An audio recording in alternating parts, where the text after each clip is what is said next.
Am I the asshole for making my wife think our son was missing? My wife has a horrible habit that I discovered 2 months ago. We were ordering lunch on the Subway app and I told her to pick the location that has a drive-thru that we don't have to go inside and take the baby out of the car just to clip him back in a few minutes later. She told me it's not a big deal to leave the baby in the car to run in and pick it up really fast. I had no idea she ever did this. I told her I was not comfortable with her leaving him in the car alone even for a minute, and she told me she's been doing it since he was born, and it's always been fine. She told me she does it to pick up food, run into the post office or pharmacy, etc., and I was floored. We don't live in a horrible area, but it's also not super safe either. I told her not to ever do this again. She told me she never stopped to think about the potential dangers and that she would stop doing it. Well, yesterday, as I was driving home from my brother's house, I spotted her car at the gas station near our place. It was parked in a spot up front and not a pump, so I figured she stopped in to grab some snacks, which we like to do. I decided to stop and go in and say hi and get some food, and I pulled in and parked next to her. However, when I got there, I was furious to find our son in his car seat. The car wasn't even locked. I don't know what came over me, but in that moment, I decided to take my son and put him into my car. He's got a car seat in there too. I then drove to the other side of the gas station parking lot and waited for my wife to come out. It took 6 minutes for her to appear. When she saw that he was gone, she looked stunned for a second and then started to frantically look around and cry. I didn't let it go on long, and after this I saw her pull her phone out and presumably call 911, and that's when I pulled my car around to her. I parked, got out, and walked around to my son's door and opened it to show him to her.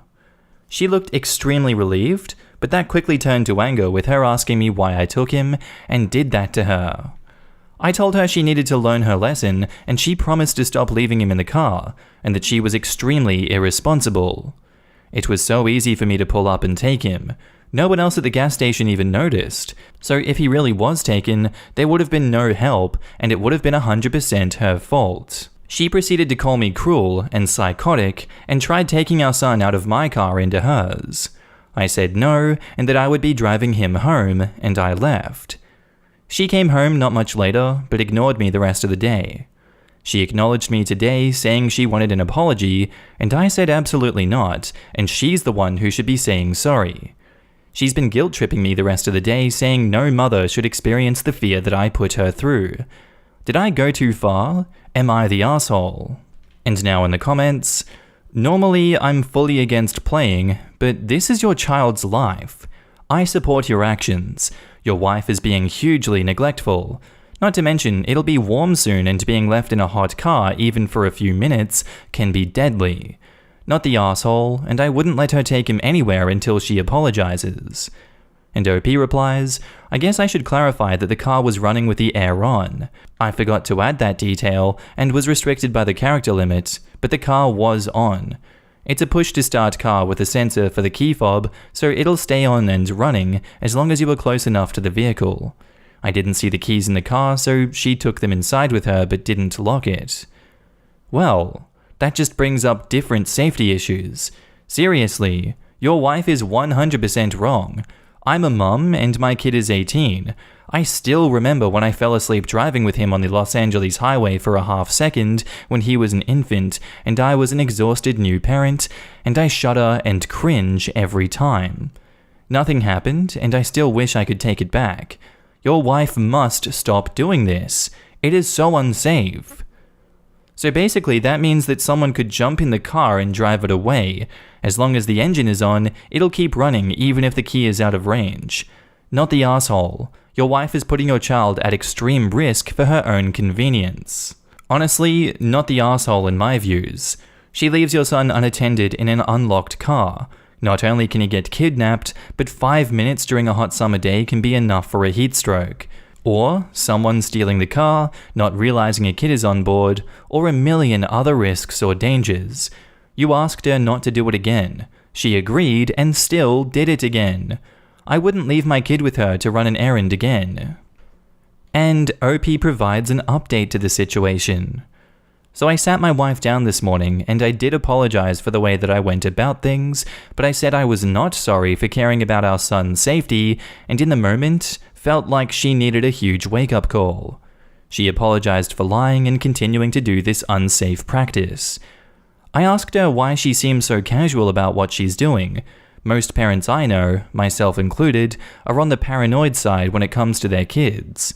And she's been doing this for a long time without seeing an issue. I asked if she thinks she's dealing with some kind of postpartum mental health issue, as I don't consider this normal. She broke down crying, saying she doesn't know what's wrong with her. She has agreed to seek counseling, and until there is a major change/improvement, I will be running all errands with my son, or we will be doing them together. But I told her I cannot trust her anymore to take him places by herself. And some people comment, I think you handled all of this the right way. Her getting help is absolutely the right thing, because this casual attitude towards his safety is not normal. I hope you both can get some answers and everyone can heal. Best of luck. This is a good step forward. Hopefully she will have learned her lesson. However, just in case, document everything, all texts and communications of her admitting that she did this. If she doesn't learn from this, and counseling goes south, you will have the documentation to fight for the sole custody. The judge will not be pleased to know the baby is not safe with her. Unexposed is titled, Would I be the asshole for going to my professor and causing a classmate to fail a project? So I, 21 female, am in my last semester in college and will hopefully graduate this May. I'm a first-generation college student and genuinely care about getting good marks. This semester, I'm in a class that involves a group project of 4 people analyzing and proposing policy, which is a large portion of our grade.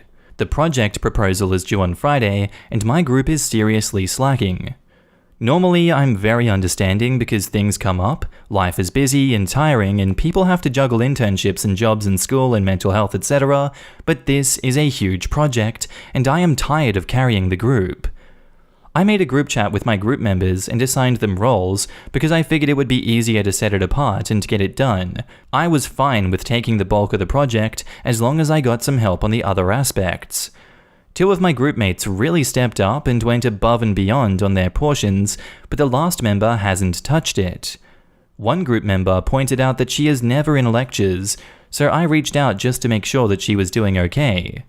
She thanked me for the concern, but just explained that where she lives, class is all online, COVID restrictions have lifted, so she's been enjoying her time out at clubs, bars, restaurants, and will try to get the project this week. I asked her to have her portion done by yesterday so we can fine-tune it before it's turned in. She didn't touch it, so I asked her to get it done by today instead. Still nothing. I messaged her this morning about it, and she snapped at me telling me to get off her back and that she'll get it done by tomorrow instead. I'm not entirely trusting of her that she'll get it done, and even so, that leaves 1 day to review the proposal and get it fine-tuned and finish up the conclusion, which is cutting it close for such a large portion of the grade. Evidently, another group had a similar problem, so our professor asked us to speak up if we encounter anything similar so that she can give us individual grades instead of a group grade. I have all the screenshots from our discussions and the editing history on our documents to prove that she hasn't done work and why. So would I be the asshole for sending an email to my professor and having her failed for this portion? Am I overreacting? And should I just wait it out for this girl to do the work? And now in the comments, not the asshole. She's not doing her part because she's enjoying her time at the clubs and bars? If she was undergoing an actual problem and that was the reason that she wasn't doing her part, then understandable. But her getting drunk and partying is putting more load on you and your teammates. Talk to your professor. This kind of thing happens all the time. That's the thing about group projects. You have to deal with people of all kinds. In this case, report her to the professor. I've done this before. The professor would understand and maybe even help you out. Not the asshole. I would calmly discuss this with your professor so they are aware of the situation ASAP. Since they have dealt with this scenario before, they likely have a reasonable way of informing the students in a non-confrontational manner. The sooner you let them know, the sooner they can reach out to said group member, which will give them ample time to actually put something together to salvage their grade. Do not let the laziness of other students ruin your scores. College is too expensive to fail and retake courses in. Look out for yourself first and foremost. Totally not the asshole. I think many people deal with the same thing like this during college years. I got one fail because he failed to do his part. I made sure professor knew this with proof, and he got 0 on his final project, thus failing the class. She deserves 0 because she did 0, and you shouldn't feel guilty for it. Amazing job standing up like this though. Although this happens many times, it's actually hard to stand up and make this happen again. And now onto the update. In the end, several more groups came forward with a similar issue, and my professor decided that each group would receive individual grades rather than a group grade, and also required us to fill out group member evaluations. The group member who was not participating ended up filling out her portion of the project last minute when we received the email. It was rough, and there were a lot of inconsistencies and misinformation on her portion, so I reached out and asked if she wanted me to check it over and help her out. She apologized and admitted that she had not been taking the project seriously and was in the wrong. We polished her portion of the project, and she got a decent grade, which she messaged me afterwards to thank me for the help. If I remember correctly, my professor announced that moving forward, she would be grading individually to avoid these problems, but it would still require a group effort for a complete project. But in short, my advice is what a lot of the other comments mentioned. Group projects suck. They are there to reflect that in life, you might also work in groups with people who don't hold up their end of the work, and you'll need to adjust as necessary. But don't be afraid to bring it up to someone if it's going to seriously negatively impact you. Most importantly, don't forget to be kind and courteous. While in the end she acknowledged what she did wasn't right and it was frustrating, it all worked out and I felt better knowing that in the end, I could still help her and there was no bad blood. And now in the comments, I remember your original post and sympathized, having had to deal with similar group members in the past. I'm glad you could resolve things peacefully and your group member realized their bad behavior and apologized. Yeah, this is work in a nutshell. Glad you figured out how to handle it well, but remember not to set yourself on fire to keep others warm. Be communicative to your superiors about your concerns and document how much work you put into things. Offer to help if you see someone truly struggling, but you don't have to compensate for someone else's lack of trying. Honestly, this is why group projects shouldn't be a thing. I'm glad it all worked out in the end, but seriously, no one likes forced group projects. Am I the asshole for saying at a recruiting event that I am trotted out as the token girl engineer for every recruiting event? So I work at a tech company. I'm one of the 2 women in a technical role, and the other is very introverted and wouldn't be great at recruiting. So every time there's a recruiting event, I get voluntold for it. It was especially frustrating for me because my whole team is under crunch time, and a day that I spend recruiting is a day that I have to make up later. I was at a recruiting event at a local college, and a young woman who was thinking of applying asked how the diversity was at my company. It looked good from our panel and promotional materials.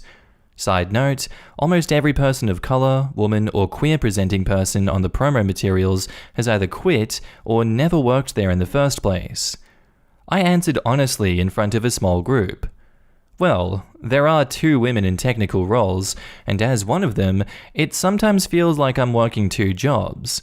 One as an engineer, and one as the token girl engineer who gets pulled away from work for every photo op or recruiting event. Honestly, if you feel like being a trailblazer and are prepared to take on the extra unspoken PR as the girl engineer, you might find a role here fulfilling. But if you prefer keeping your head down to focus on the technical side, it is easier to do that at a company where there is more gender and racial diversity. She appreciated my honesty, but the manager who was running the event told me to leave. I have a meeting with HR and my manager tomorrow. I don't think my opinion will be any news to them, as I've already told them that I'm not interested in being assigned to photo ops or recruiting disproportionately because of my gender.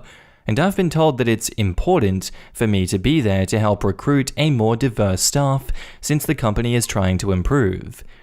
I feel like they're mad that I said the quiet part out loud at the recruiting event, But it was an honest answer to the question, and I keep on being brought to these for my unique perspective and whatnot.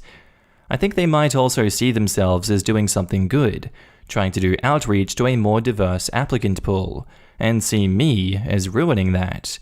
Am I the asshole for what I said about my job? Not the asshole, but that's hilarious. What are you going to say tomorrow? It's true. I am your token. Oh, to be a fly on the wall. And edit to add, you'd told them that you don't agree with doing this, they forced you to anyway. They caused the problem. Not the asshole, and I was always under the impression that people in your industry moves jobs often because it's the only way to keep their pay rising. Might be time to start interviewing elsewhere since you've been disrespected, and frankly, that they are probably considering that it'll look bad if they terminate you following this. Edit. Interesting that the only you're the assholes are saying bring it up in private when you actually mentioned doing so in the post, and more or less got ignored since you still ended up doing the events. Look, I'll get downvoted for this, but this is a bit of a vicious cycle. Yes, it does suck to be voluntold, and it's annoying when you have actual work to finish and a team to back up, but this is not an image that you should portray. While I get that you don't owe the company anything, this was the absolute wrong forum to do this. Also, the vicious cycle part comes in because you tell women and diversity candidates the reality, and they don't join, even if it might be a fit for them, and the cycle of OP getting trotted out continues. I don't know how to vote here, to be honest. I will say that raising it as a concern instead to HR that this is affecting your duties and performance would have been a better way to go. Or to raise with the manager and HR involved about the expectations to do multiple volunteer days at the expense of the company's other deliverables. Nobody, literally nobody, won a damn thing here. OP responds, I actually already raised it with HR and my boss in the way that you suggested. No dice. So then I'm curious, how did they make you go? Really just wondering. If you were told event X is on Monday, and you communicate in an email that you will not be attending and then go to work on Monday, what happens? OP says, day to day, my manager handles my tasking and what he wants me working on. I've gone to him before those days and said that I want to stick to engineering work, and he holds a raise that my company has been promising over my head. Yup, you did it, didn't you? Not the asshole. Wink wink, you were. You knew exactly what you were doing. However, thanks. Source, girl engineer here that has told the world to pound sand if you want me to be the token whatever. Not the asshole. You were 100% right. That is tokenism. It would have been better not to say it in front of the manager, but in my opinion, it is way better to be upfront with applicants. I'm a female EE, so I can commiserate. There's a photo of me from a project that I barely worked on that my alma mater has been using in marketing materials for almost a decade. I hate it. I feel like it detracted from all my actual accomplishments while I was in school. And now on to the update after the meeting. So, I had the meeting. I recorded it with their consent, even though that was hard to come to an agreement on. I basically said that, as I understood it, they had asked me to recruit because they want more female applicants and felt that I could recruit in a way that men on the team wouldn't, and that they wanted me there to share my unique perspective as a woman in the field. Is that correct? My manager and HR confirmed that. I said that the role is often referred to as a trailblazer, but is also often referred to as a token of a certain gender or race. But either way, the role was to publicly present the diversity of the company, and as I understood it, that was part of my role, as mandated by management, to assist them in recruiting other women. I said I was asked about my experience by a potential applicant, and I answered in what I felt was an honest way, saying, there are 2 women here. I feel that on top of a technical role, my role here as a woman is to be a trailblazer or token for other women, and that if that dual role appeals to you, this would be a good fit.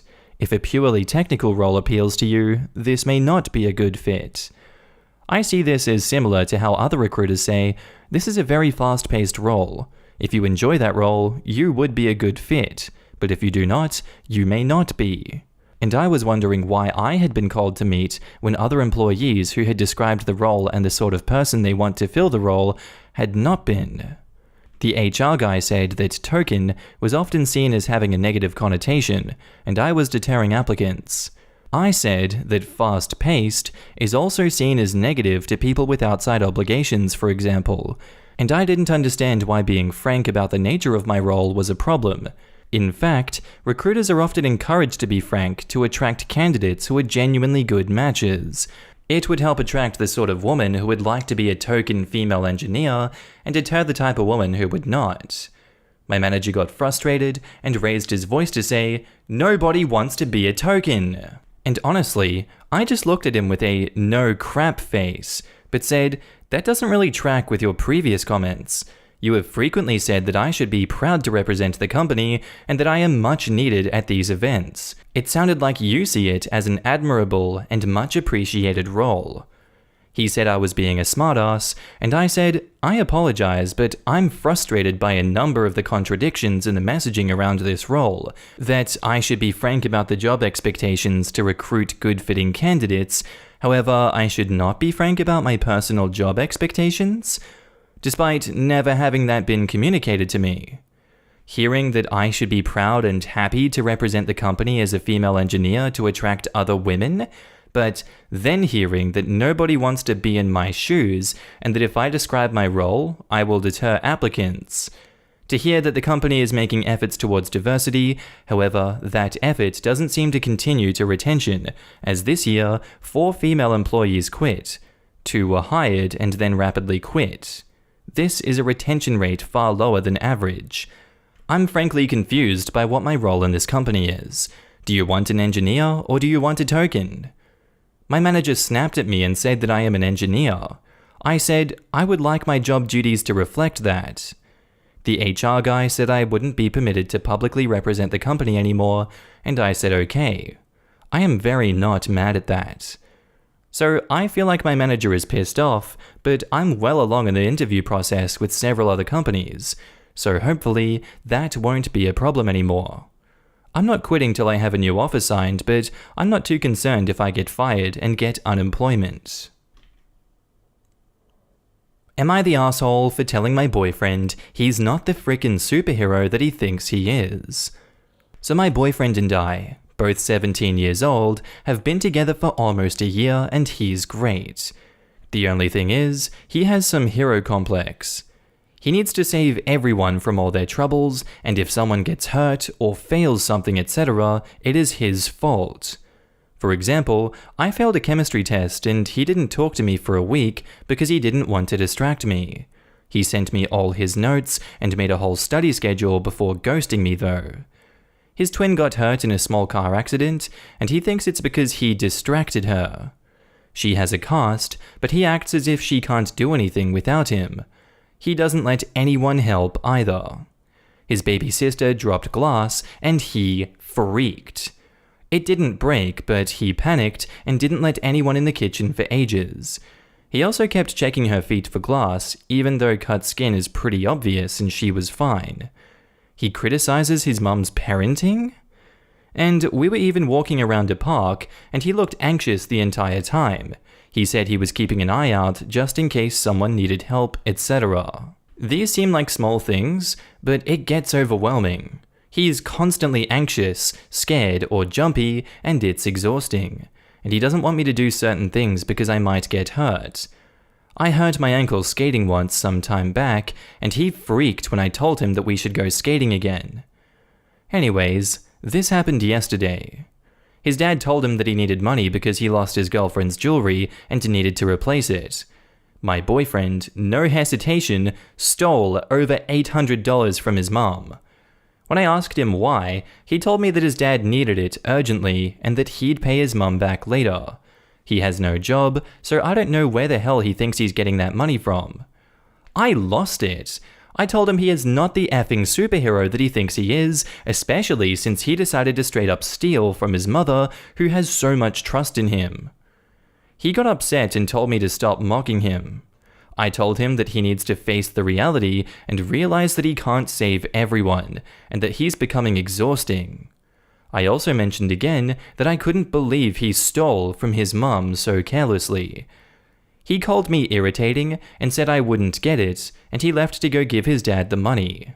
I immediately told his mum, who freaked as well, and now he's in trouble. He basically called me an asshole, but he hasn't responded to any of my texts since. Now, I don't think I'm the asshole because, well, he needed the reality check and everyone is thinking what I'm thinking. I just voiced those thoughts. But my boyfriend's heart is generally in a good place, and he's told me that he can't help it. He thinks I'm the asshole, obviously, since he told me to leave him alone, FFS. My brother also thinks that I shouldn't have involved myself since it isn't my problem. Okay? And I was pretty harsh. Am I the asshole? Not the asshole. And sweetie, a kid who steals from his mother is not great. He is a thief no matter how he tries to justify it. No, his heart is not in a good place. Yes, you should have told his mother around $800 is a hell of a lot of money, and I dare say his mum needed it for something more important than a girlfriend's lost jewelry. He is controlling, egocentric, paranoid, and a thief. It is good he is not answering your texts. You do not owe him an apology, but you do owe yourself a decent, caring boyfriend. Hint, he is not the one. Not the asshole. And to add OP, your boyfriend is abusive, as ghosting you for a week is an abuse tactic. You describe your relationship as exhausting because it is. This is not even about being young, and you'll have more relationships, etc. This is about what is and is not acceptable behavior to you in any situation, especially from a significant other. Learn from this, take the W, and continue without him. OP also comments, "This stealing is what shocked me. He doesn't have a great relationship with either of his parents. He's terrified of his dad, and his mum and him fight a lot. But I never thought that he'd steal $800, like, so carelessly. I think you're right. I don't want to be in a relationship with him. I'm finding myself scared to do normal things as well. What if I get hurt doing this or that? Or, what if my boyfriend has a breakdown? It is so very exhausting. However, I know it doesn't seem like it, but he's a good guy. I know he stole from his mother, I am horrified as well, but I mean it. Obviously, since this is the internet, people don't see what I see, but I hope you take my word for it. I think this stealing was something else and I absolutely don't condone it. For the other things though, his heart is in a good place, which is why I've never said anything. But yes, I've been thinking about it for a while, and I think reading your comments has given me the go to end things. And now, on to the update. Hi! So I'm gonna start this off with thanks for reading my original post and commenting on it. I knew in the back of my head that I should have probably ended it with him, but reading your comments really gave me the push to really understand why. I don't know if this makes sense, lol. Before I start though, his mum managed to get to my ex before he gave his dad the money. The money is safe, and my ex-boyfriend's phone was taken from him because his dad kept sending him rude messages. He wasn't ignoring me on purpose. Here is what happened. His twin sister came over sometime after I made the post, and she told me quite a bit about why my ex-boyfriend is the way he is. I'm not going to say much, as it is not my story to tell, but what I will say is that I remember someone commenting and saying parentification, and you were mostly right. She then told me he's not allowed his phone, but he did say that he was sorry. I was also informed that he's getting help, and he's not in the right mindset for a relationship, and I agreed. I know a lot of people were convinced that he isn't a good person, and he's this or that, and I admit that I wrote that post out of frustration, but he isn't a bad person. The world isn't black and white. I'm sorry I can't give more context, but there is only so much I can say online. I also hear that he'll be out of school for a week or two because he had a breakdown and is pretty unwell, but I'm not going to avoid him or act as if I don't know him once he does come back.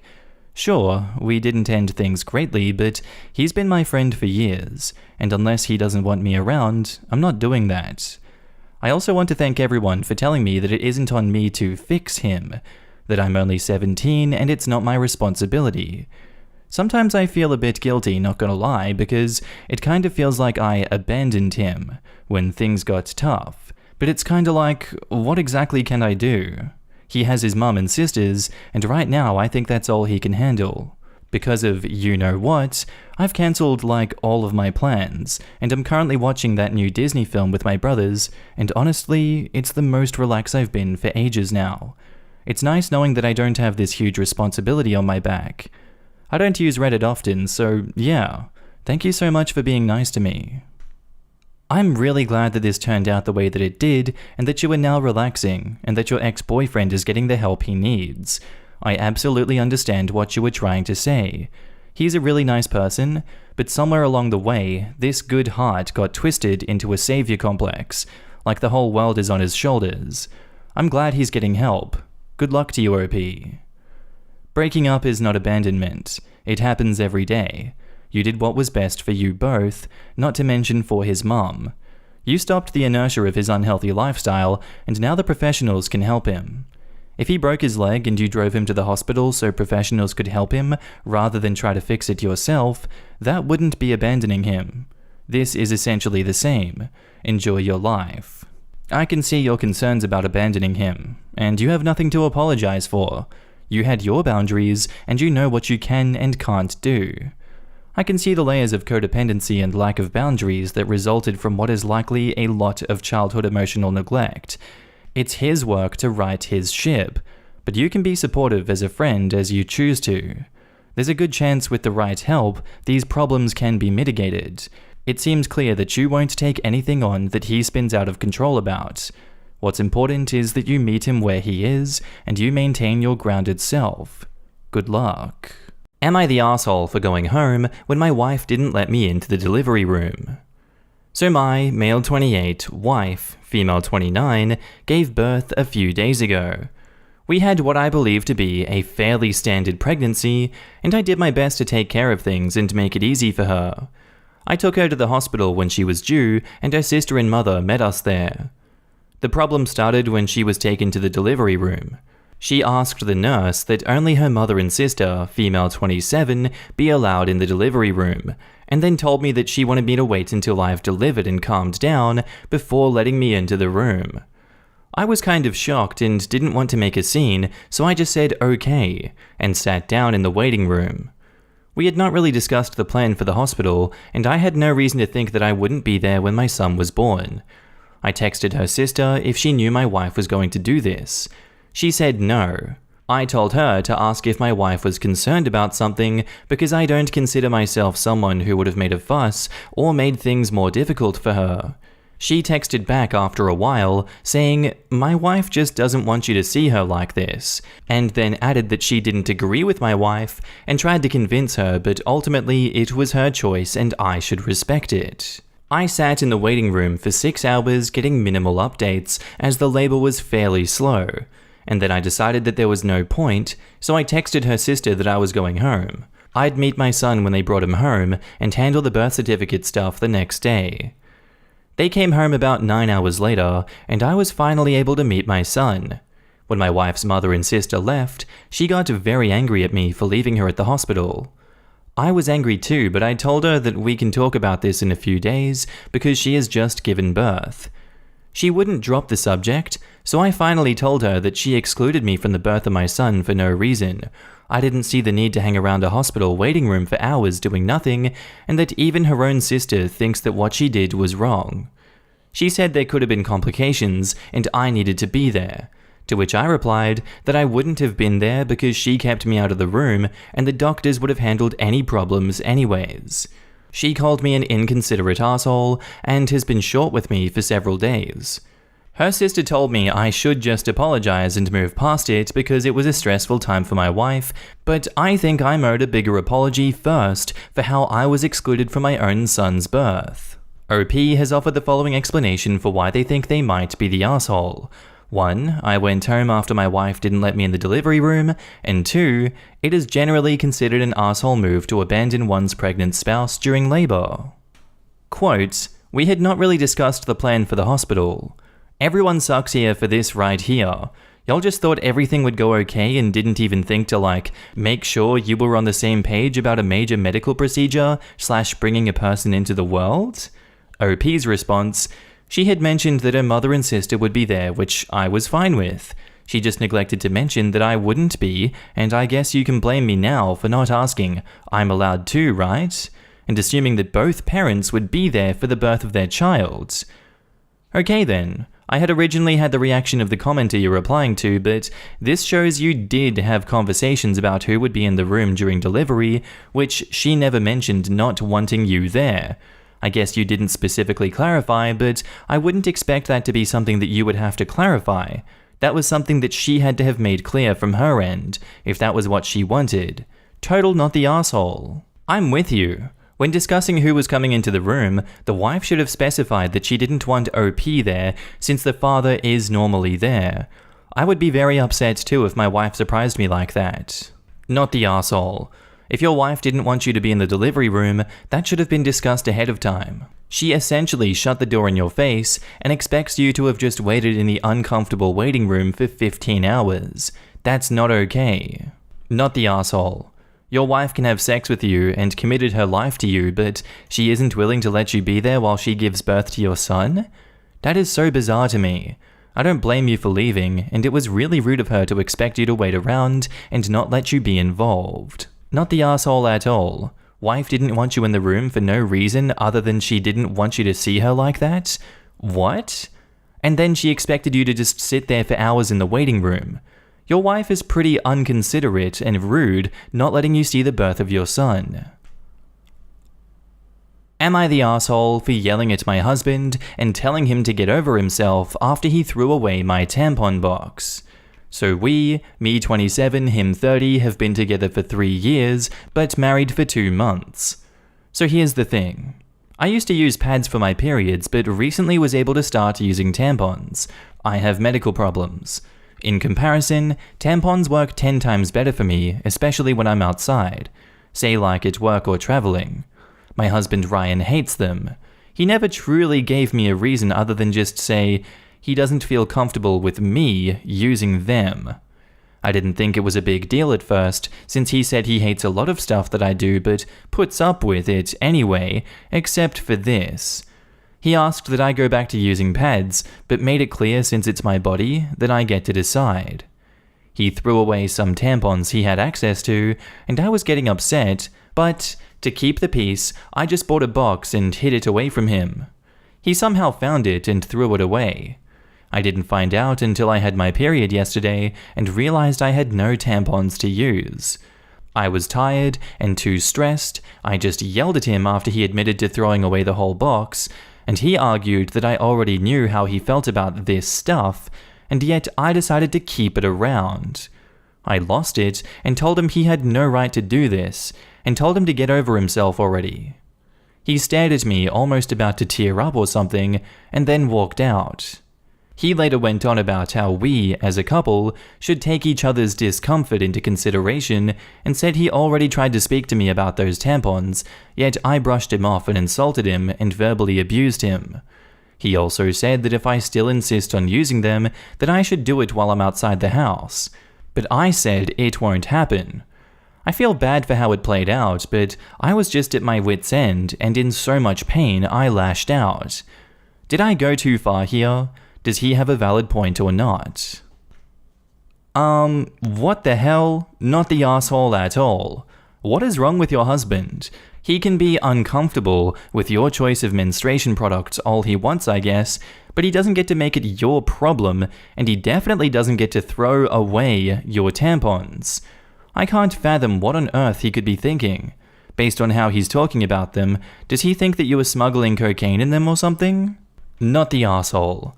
What the hell did I just read? I don't understand why he cares if you use tampons. Is his penis smaller than the tampon and he feels threatened by it? Info. What other things does he put up with? Are all the issues related to your self-autonomy? And OP says, I don't know. He just made this statement out of nowhere. In fact, I was shocked to hear this because he doesn't usually complain or say he's feeling uncomfortable by anything I say or do generally, so that part confused me a lot. You guys just got married, and he might start trying to crack down on things that he previously put up with. This is how abuse escalates. I hate to toss that word around frivolously, but this is exactly what it is. It's control. It's control of OP's body. This is beyond a red flag, it is a neon sign. He's adopting the language of the victim and calling her abusive for defying his attempt to control her body by trying to make her period management out to be some sort of democratic process that he is entitled to have a say in. That in itself is almost as big of an indication of abuse as the attempted bodily control itself. This crap is so unreasonable, it is literally like saying, I don't like the taste of Dr. Pepper, so you can't drink it. You can only drink Coke. It has nothing to do with him, and the only explanation is an abusive level of entitlement to her body. At best, he is unknowingly behaving abusively as a result of extreme patriarchy-informed ignorance, being threatened by a roll of cotton, and misogynistic entitlement. The idea that he has any effing right to lord over what she uses for her period, that he has fully embraced without question. I'm so mad that any person would take this crap and think it's even the slightest bit acceptable. What on earth? Tell him to wear a diaper for a week and see how he likes wearing a pad. I legit get a rash if I wear pads. Not the asshole, but he certainly is. What the hell? Not the asshole. Does he think you get off on having fuzzy cotton shoved up inside you? He sounds weird. You should not have to hide basic hygiene products in order to use them. And OP replies, I'm sorry, but this seems strange. I don't know, but this just seems strange. What seems strange, OP? And OP replies, the possibility of him thinking that I get off using tampons. It's just not normal. I mean, I never thought about it like this. I mean, it's where my brain went, that his issue was with tampons specifically. I think you need to ask him what his actual issue is with the tampons and what makes him uncomfortable exactly. Not just, it makes him uncomfortable. That isn't a reason. Am I the asshole for being too close to my ex-husband?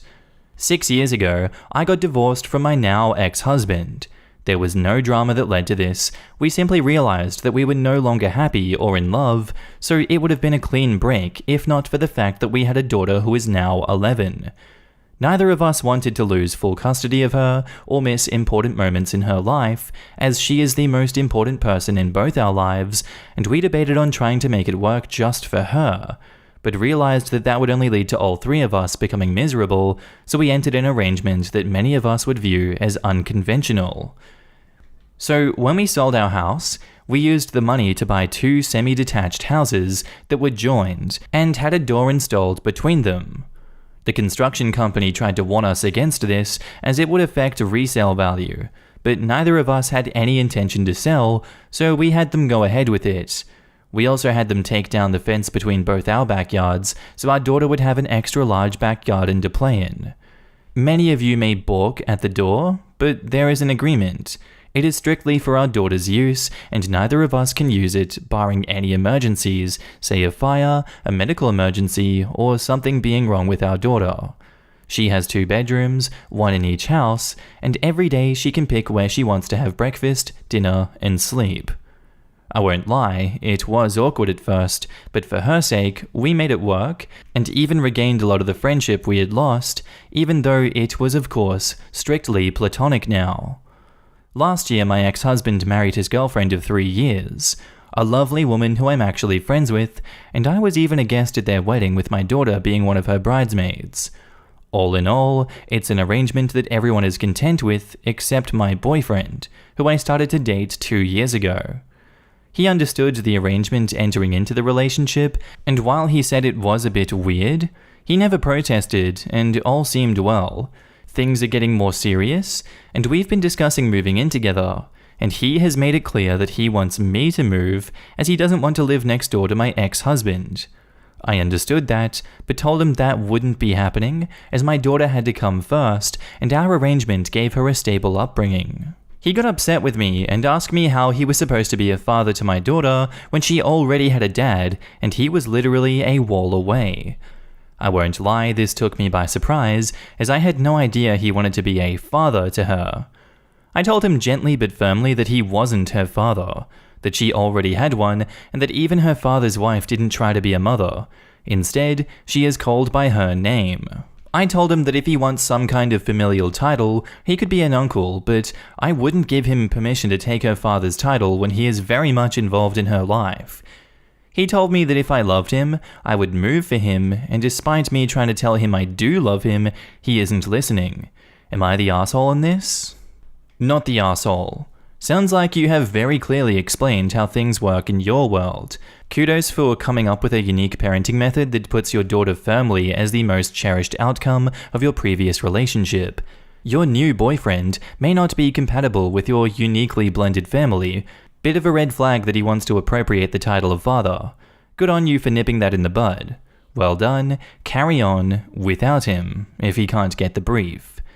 OP replies, even my ex-husband's wife doesn't get called mum or any variation of that. She is called by her name, and when my daughter is feeling particularly affectionate, a nickname. So yeah, I wasn't going to let him be father. Not the arsehole, since you were honest from the beginning, and your boyfriend's "don't love me" arguments seem to be his ego and insecurities speaking. Not gonna lie, but I love the fact that you two have put the love of your kid and her having some stability before your own egos and needs. I hope that you have the strength and mental sanity to keep doing that, even if that would mean breaking up with your unreasonable boyfriend. Do him a favor and break up with him. He isn't going to be happy. You and your ex did this thing, and your ex is lucky that he found someone who didn't have a problem with it. You may not be so lucky, but that is a chance that you took doing this. It's hard to move on, and most people are not going to want to pursue a relationship with this kind of arrangement. That works for you, and you are happy with it, then that's good. There is no way to compromise here. You aren't budging, so break up with this guy and let him go. Actually, I would argue that hopefully any emotionally mature adult would see the beauty in this arrangement. Imagine getting involved with someone and you see firsthand how well they resolve such an issue and how they are able to make an unusual decision that ends up being the best for everyone involved. OP sounds like a frickin' catch to me. Not the asshole. He knew what he was getting into. You and your ex have done well with co-parenting. I'm impressed by your maturity. Your current partner is not your daughter's father. He should be treated with the respect he deserves, of course, but he has to recognize your ex is going to be in your life for the sake of the daughter you both share. If he can't deal with that, then perhaps seeing a woman with children isn't for him. I'm child-free by choice, and I would also find it hard to be the partner of a man with kids. What would he rather? Your daughter be hurt by a deadbeat dad? Thank God your daughter doesn't have to face that. Am I the asshole for letting my mother die? First, a little background info. My family is extremely religious, Mormon, like purity ring religious. But luckily, me, 27 female, and my siblings went to a public school, where I met my now husband, 28 male, when we were around 13/14. To my parents' extreme dismay, he was raised by 2 gay dads and is Asian. They tried to keep me from seeing him and forbid me to talk to him, but we became friends immediately and later started dating. That's when my twin sister decided to tell my father that I had slept with him, which led to them kicking me out at 17. Luckily, my boyfriend's family helped me. I haven't spoken to my family since. Skipping to today, my husband and I have been happily married for 2 years, and we have a 5-month-old daughter together. Then a week ago, I get a call from my mother telling me that she was diagnosed with cancer and needs a kidney transplant. My twin sister, we are identical, is a perfect match, but since she is 3 months pregnant, she can't donate, so I would have to do it. I hung up on her. She has called me 67 times since then, and my entire family has been harassing me online. My twin sister even found out my address and showed up to my door, telling me that I was letting my mother die because I was petty over the fact that they didn't like my insert slur husband. My husband and his family support me 100%, and I think I'm okay with my decision to ignore my mother. But what do you guys think? Am I the asshole? Not the asshole. Your mum not getting your kidney won't kill her.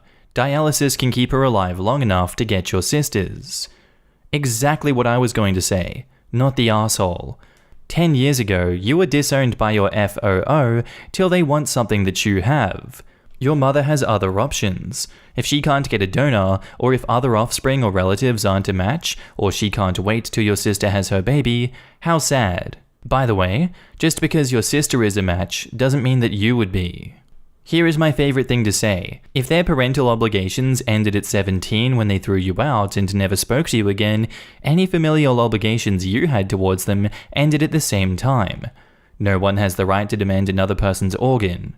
You are jeopardizing your health and wellness for a bigot who probably will stop talking to you the second they get what they want. She can do dialysis until your sister gives birth, and your sister can then donate her kidney. Your sister could get an abortion and donate her kidney if it's so important to save your mum right this minute. Your mother could get a kidney from a different person because she is most likely on the transplant list. There is literally no reason for you to give her your kidney.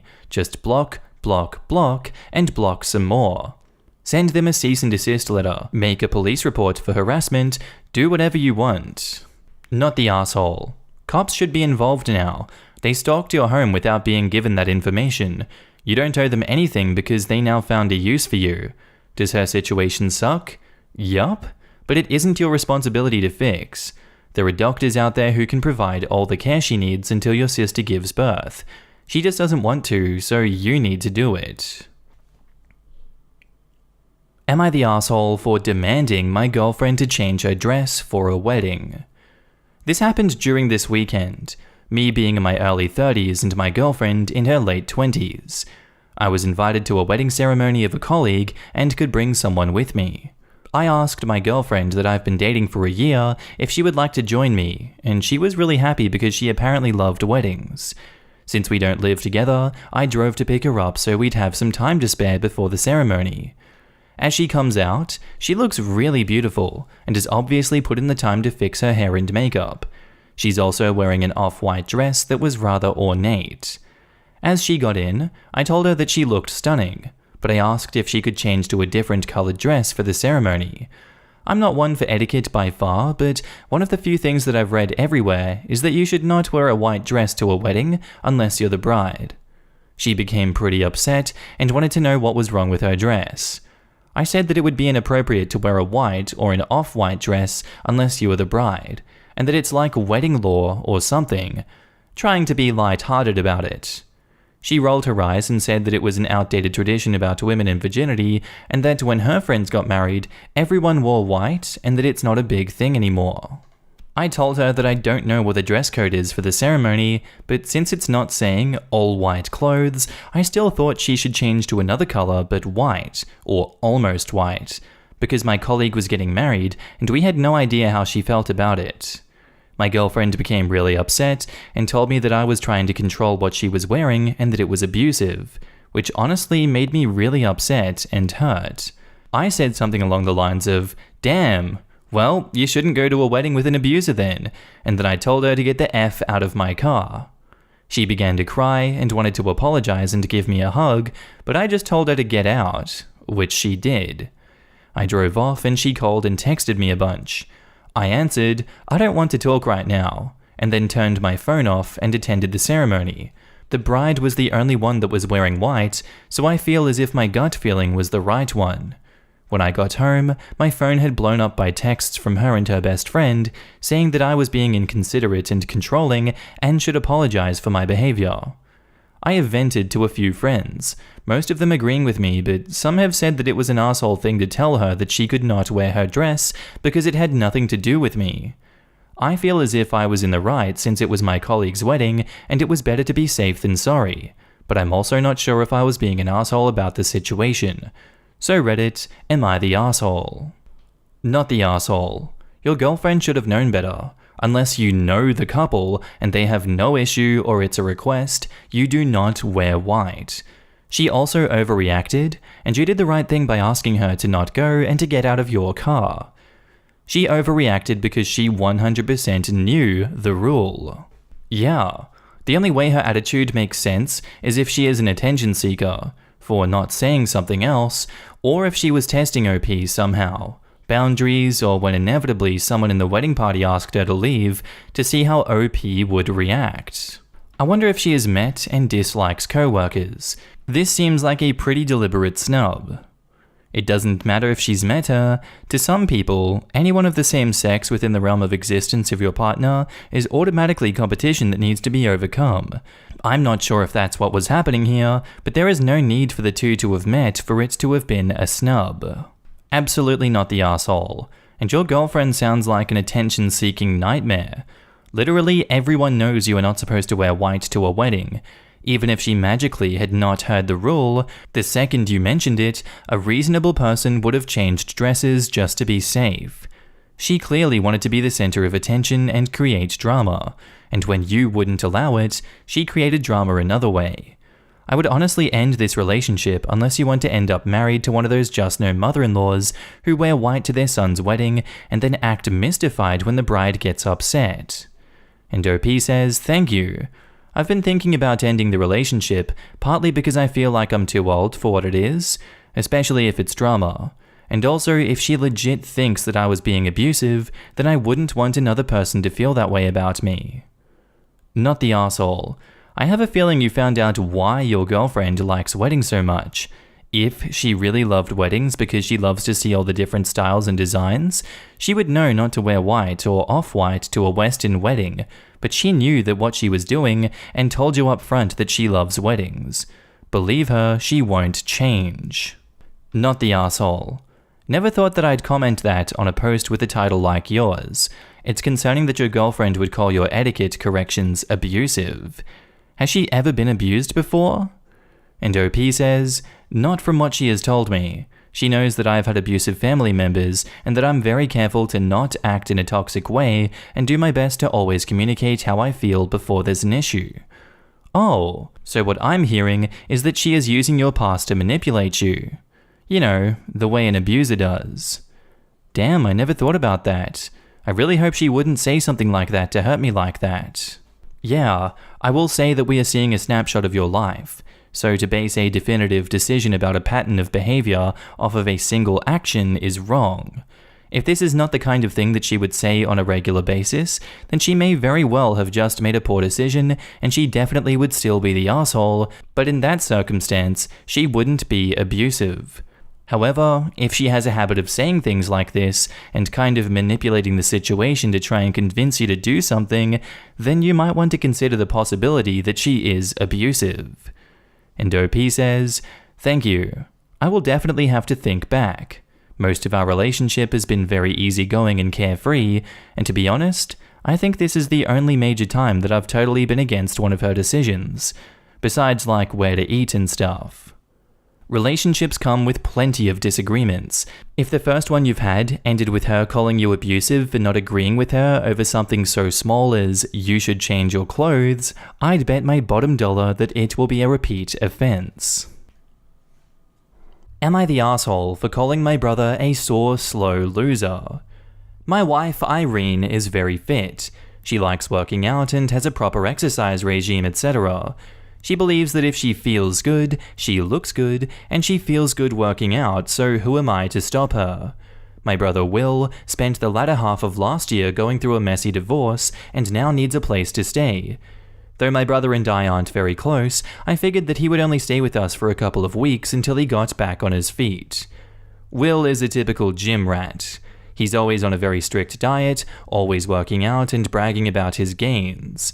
I've worked out with him a few times and he's a little obnoxious.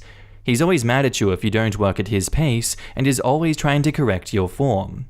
He's a pretty fit and muscular guy, but I don't like to exercise with him. Will has been pushing Irene to work out with him because according to him, she won't be able to keep up with him. Irene mostly just shrugs him off with a laugh and tells him she would love to work out with him. Irene works out in the mornings, 3 times a week, and then does a run in the evening. But she's been busy this past week and hasn't been able to stick to her usual schedule. Will thinks that she's making excuses because she doesn't want to be embarrassed by him. Again, Irene just laughs it off. About 2 days ago, Irene and Will went on an early morning run. I didn't go with them, but the first thing I heard when Will entered the house was, "The only reason I couldn't keep up with you is because you were sweating too much." I found this extremely comical, and I just kind of laughed him off. Irene rolled her eyes and went to take a shower, so I thought that the conversation would die. However, Will just kept bringing up my wife's sweat. My wife went to work, and he told her to make sure she doesn't sweat through her clothes. Or when she called me in the middle of the day, he yelled, "Tell the sweaty cow I said hi." Of course, the cow comment aggravated me, and I told him to knock it off and stop acting like a child. I thought that was the end of it, but he just kept going. By the end of the day, I was tired of his comments, but Irene seemed rather unfazed by them. When she served him food, he made a comment about her sweating into the food. At this point, I was at my wit's end, and I told him to stop acting like a sore, slow loser and eat his food. Will, of course, got angry, and said the only reason he was going slower than usual was because he was distracted by my wife's unhygienic sweat. Irene looked a little bit offended by this, and I told Will that I would kick him out if he made another comment like that. He's been super pissed ever since. I jokingly told this story to a mutual friend, and they agreed with Will. Maybe I shouldn't be so harsh. OP has offered the following explanation for why they think they might be the arsehole. I thought I was in the right, but after my friend told me I was too mean. Also, considering that my wife wasn't too bothered by him, I fear I may have been too harsh. Not the arsehole. Your mutual friend is an arsehole too. When you are a guest, you act polite or you get the hell out. I can see why he's divorced if he thinks insulting his hosts is okay. OP replies, "It rubbed me the wrong way when he insulted her when she was serving him. Like, why would you insult the person that made your food and is currently holding your food?" We now know why the divorce happened and why it was messy. Wow, not the asshole. Yeah, I've never met Will, but I would love to divorce him. Kudos to his sensible ex-spouse. Personally, I wouldn't let someone so disrespectful to my spouse continue to stay with me. Good for you for standing up for your wife. Quote, Irene seemed rather unfazed by them. I'm glad she can shake off the comments, not the arsehole. This is important to note. Always stand up to people being jerks, even if the target seems unfazed. The next target might not be able to remain unfazed, or the original one might be hiding the hurt. And even if the target isn't hurt at all, you shouldn't just let someone you know be insulted. Not the arsehole. Why is sweating unhygienic? Because women need to be fable at all times? Anyway, time to kick the loser to the curb. Your wife is way more important. Right? Will sounds like one of those guys who believe women also don't fart or poop and wake up with perfect hair and makeup every morning. Will is a total jerk here and a sore loser. And back up to the post, it is a short and sweet update. I didn't expect this amount of responses. Thank you all for the advice. I've decided to kick him out. He will be staying at a nearby hotel now. Am I the asshole for taking the money that I had for my sister's party so I can replace the iPad that she stole? My 17 female sister, 15 female, has the habit of taking things from my bedroom and keeping them or losing them. My father has talked to her, grounded her, made her pay for them back, but she just doesn't listen. My mum always takes her side and makes excuses for her. My dad had enough, so he bought me a small safe, against my mum's wishes, and I keep some jewelry, makeup, my diary, and gifts for my boyfriend, 19 male, Caleb. Caleb comes from an upper-class family, and he always buys me stuff. Most of it gets stolen by my sister, but the most precious gift I have for him is an iPad Pro that he gave me for my 17th birthday on February 14th. I love to draw, it is my hobby, my form of expression, and it is how I relax. I used to do it on my laptop, but since Caleb gave me the iPad, now I can do it in my free time during classes, on the train, the garden, etc. You know, I just have more options now. Caleb also made a custom case that he paints with a lot of things for me. When I'm out of home, I leave it in my safe because it is the only one of the things that I don't want to lose. And to be honest, I don't want my sister putting her hands on it. I spent 2 days at my brother's apartment planning my little sister's birthday party. When I came back, I went to take the iPad to sketch some ideas, but I only found the case. I thought I'd left it somewhere else, but I was sure I didn't. I also never took the case because it is my favorite thing.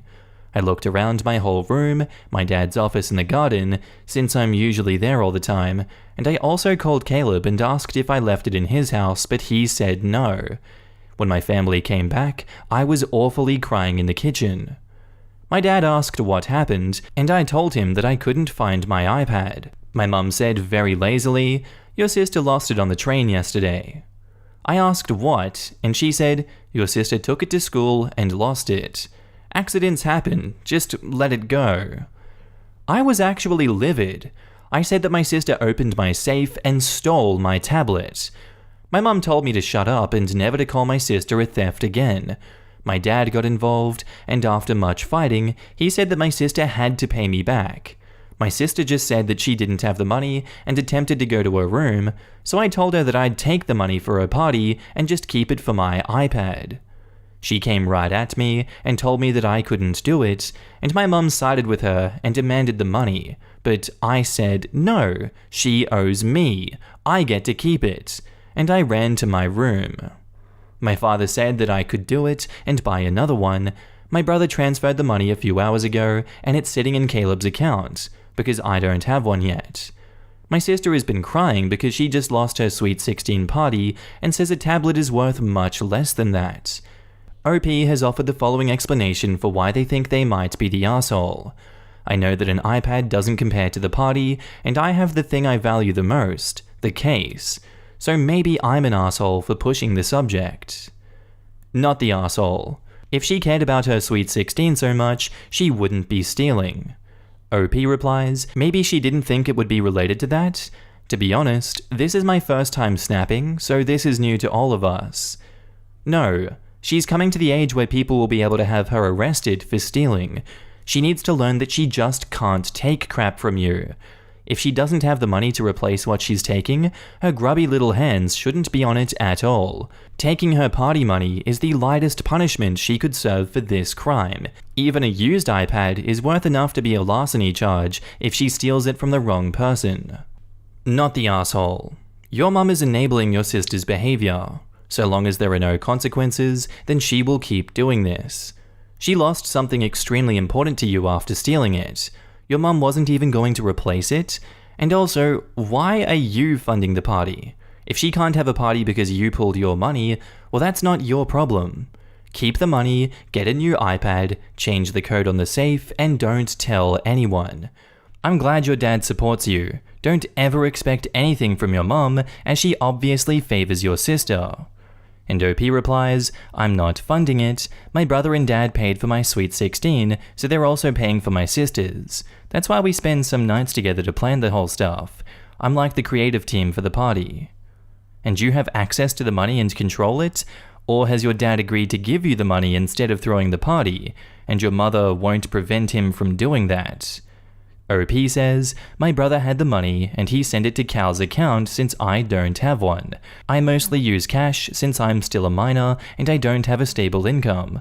My mum will never have access to Caleb's account." Well then, make sure you do eventually open up your own bank account, and you never ever let your mum or sister have access to it in any way.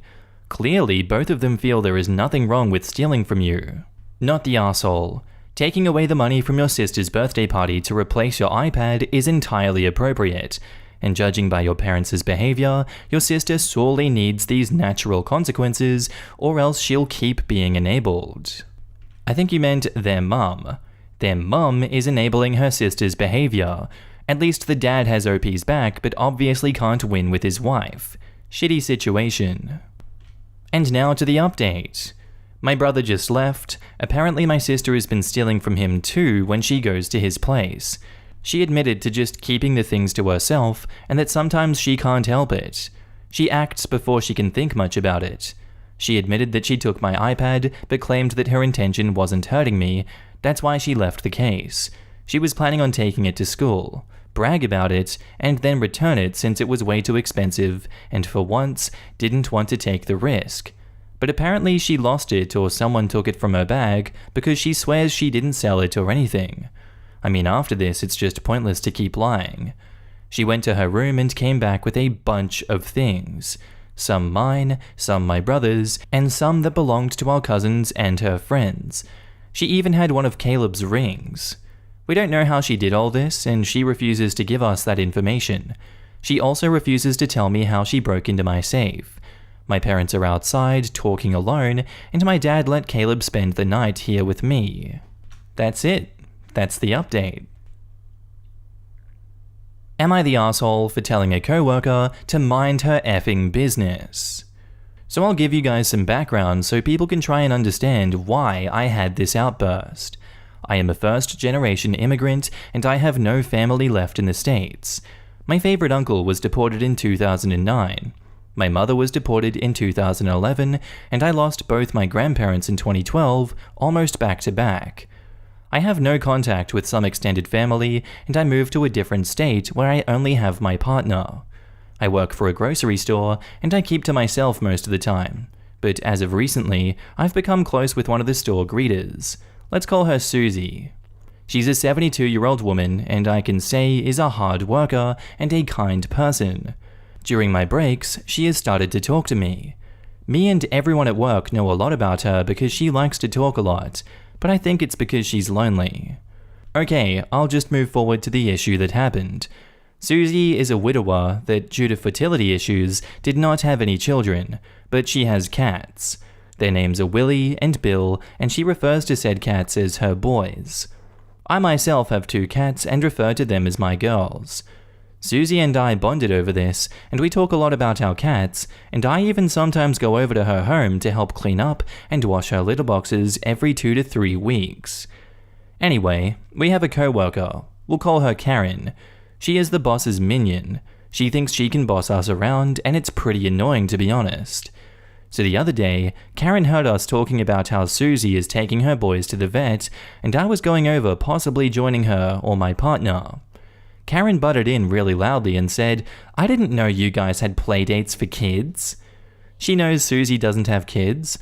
My guess is she was being nosy. Susie, being the angel she is, responded, "Oh, we do. We have playdates with our fur babies." Karen's face changed and she looked mad. "Animals aren't kids," she said, super rude, and it made me and Susie uncomfortable. Susie tried to laugh off the tension, saying something along the lines of, "To each our own," but Karen kept going at it. She scolded us, told us how inhumane it was for us to compare children to animals, went on and on about how she had a cousin that lost a baby and couldn't imagine hearing someone like us call animals children. I was getting fed up because Susie looked like she was going to cry, and then Karen said, "But I guess I shouldn't expect someone who can't have their own kids to understand." To say that I was shocked she said that is an understatement. Susie looked crushed and I snapped, "Karen, why don't you mind your own effing business?" Karen then huffed and puffed about how she was going to tell the manager what I said to her, but I don't care. Susie ended up taking the day off after that and requested time off.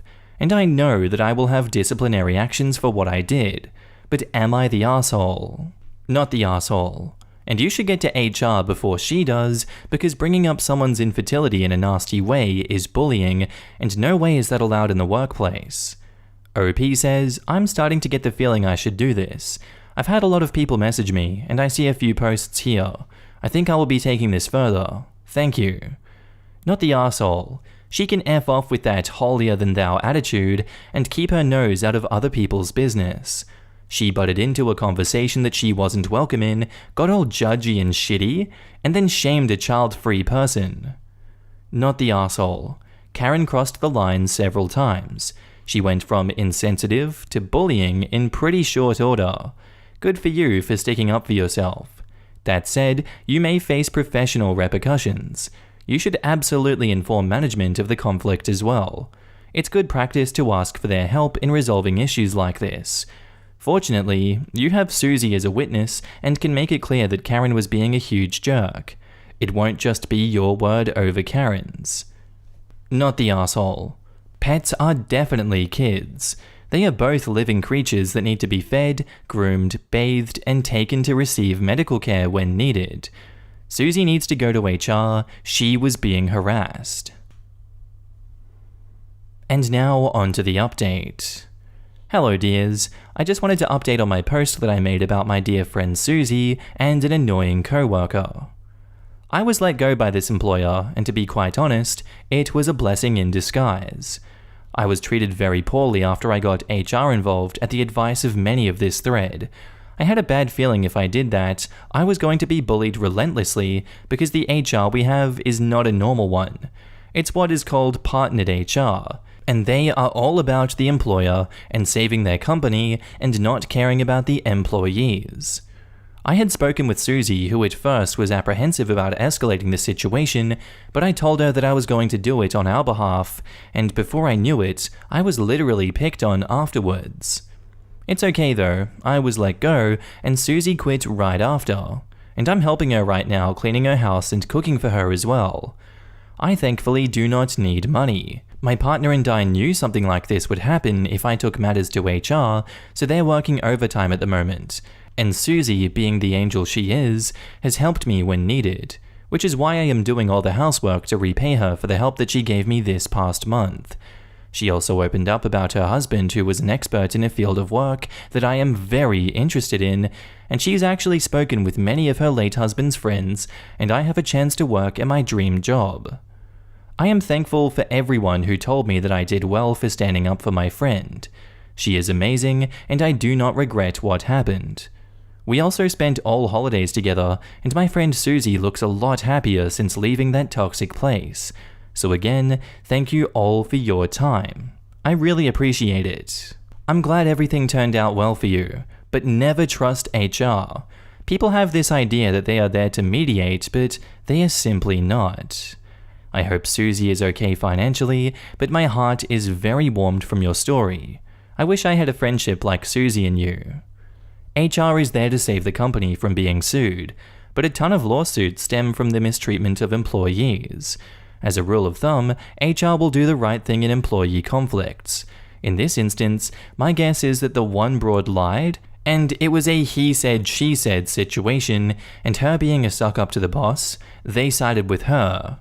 Many states and nations have labor laws that were broken in this situation. You potentially had a case to sue. But that said, you're in a better place, and peace of mind is worth more than a little bit of money that you could potentially win. I'm happy to hear that you are doing well. Kind acts don't go unrewarded, and it seems like you are getting yours. Am I the asshole for getting upset at the jokes that I am not family? So I, P, 29 female, am 4 months pregnant with my fiancé M's, 34 male, and my first child. My family on the whole are very welcoming and often include me, except for some comments that they make that really hurt my feelings. These comments always refer to me not being a part of the family. At our engagement party, his parents wanted to throw it for us. I made a speech saying thank you to the best in-laws, and his mum made a statement in front of everyone how I shouldn't say that as we are not family yet. I would like to add that his mum has had a few phone calls with M's ex-girlfriend in front of me, where she would be reminding the ex that they are family. 2 days ago, the mum said that she wanted family photos, but could only do it once my baby was born, as I won't be family until then. The whole family then proceeds to tell me how we mustn't be too sure that we are having a boy, and I'm not allowed to buy boys' clothes. They rained on our parade as we were happy with the news. We would have been thrilled either way, and feel like it is because they thought we were going to have a girl. M at first told me that they are joking with me and that they wouldn't if I wasn't family when I tried to talk about him. He has recently started to see things from my side when I pointed out my family doesn't do this. Go to today, I am on a family group, and the uncle posts this exact message. Dear family and P, I want to have a get-together for my birthday, and I was planning a day out in the countryside on Sunday. Is everyone available, and P? I sobbed and lost it. I phoned M and I said that I am leaving the group. Before I left, I replied, sorry, but I have family things that day, and I exited. His uncle thinks that I can't take a joke.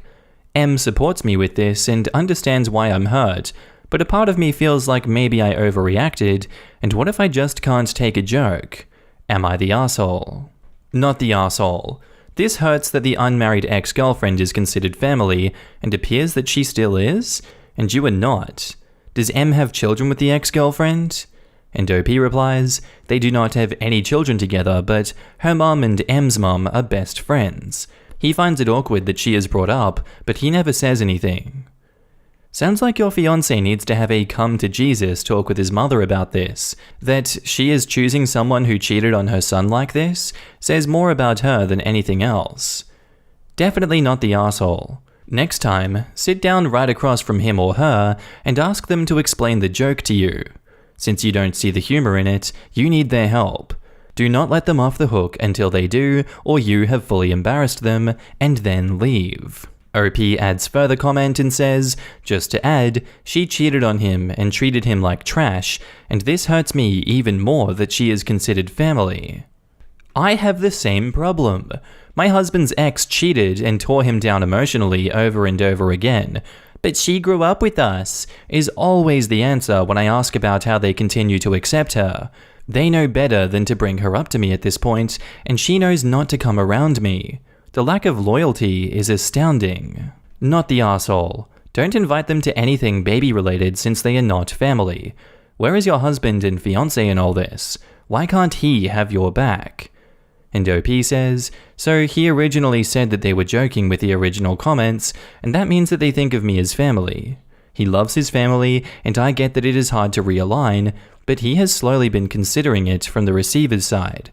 However, after what his uncle posted, he is pissed at them and said enough is enough, and it isn't a joke anymore. He has apologized and is now standing firmly with me.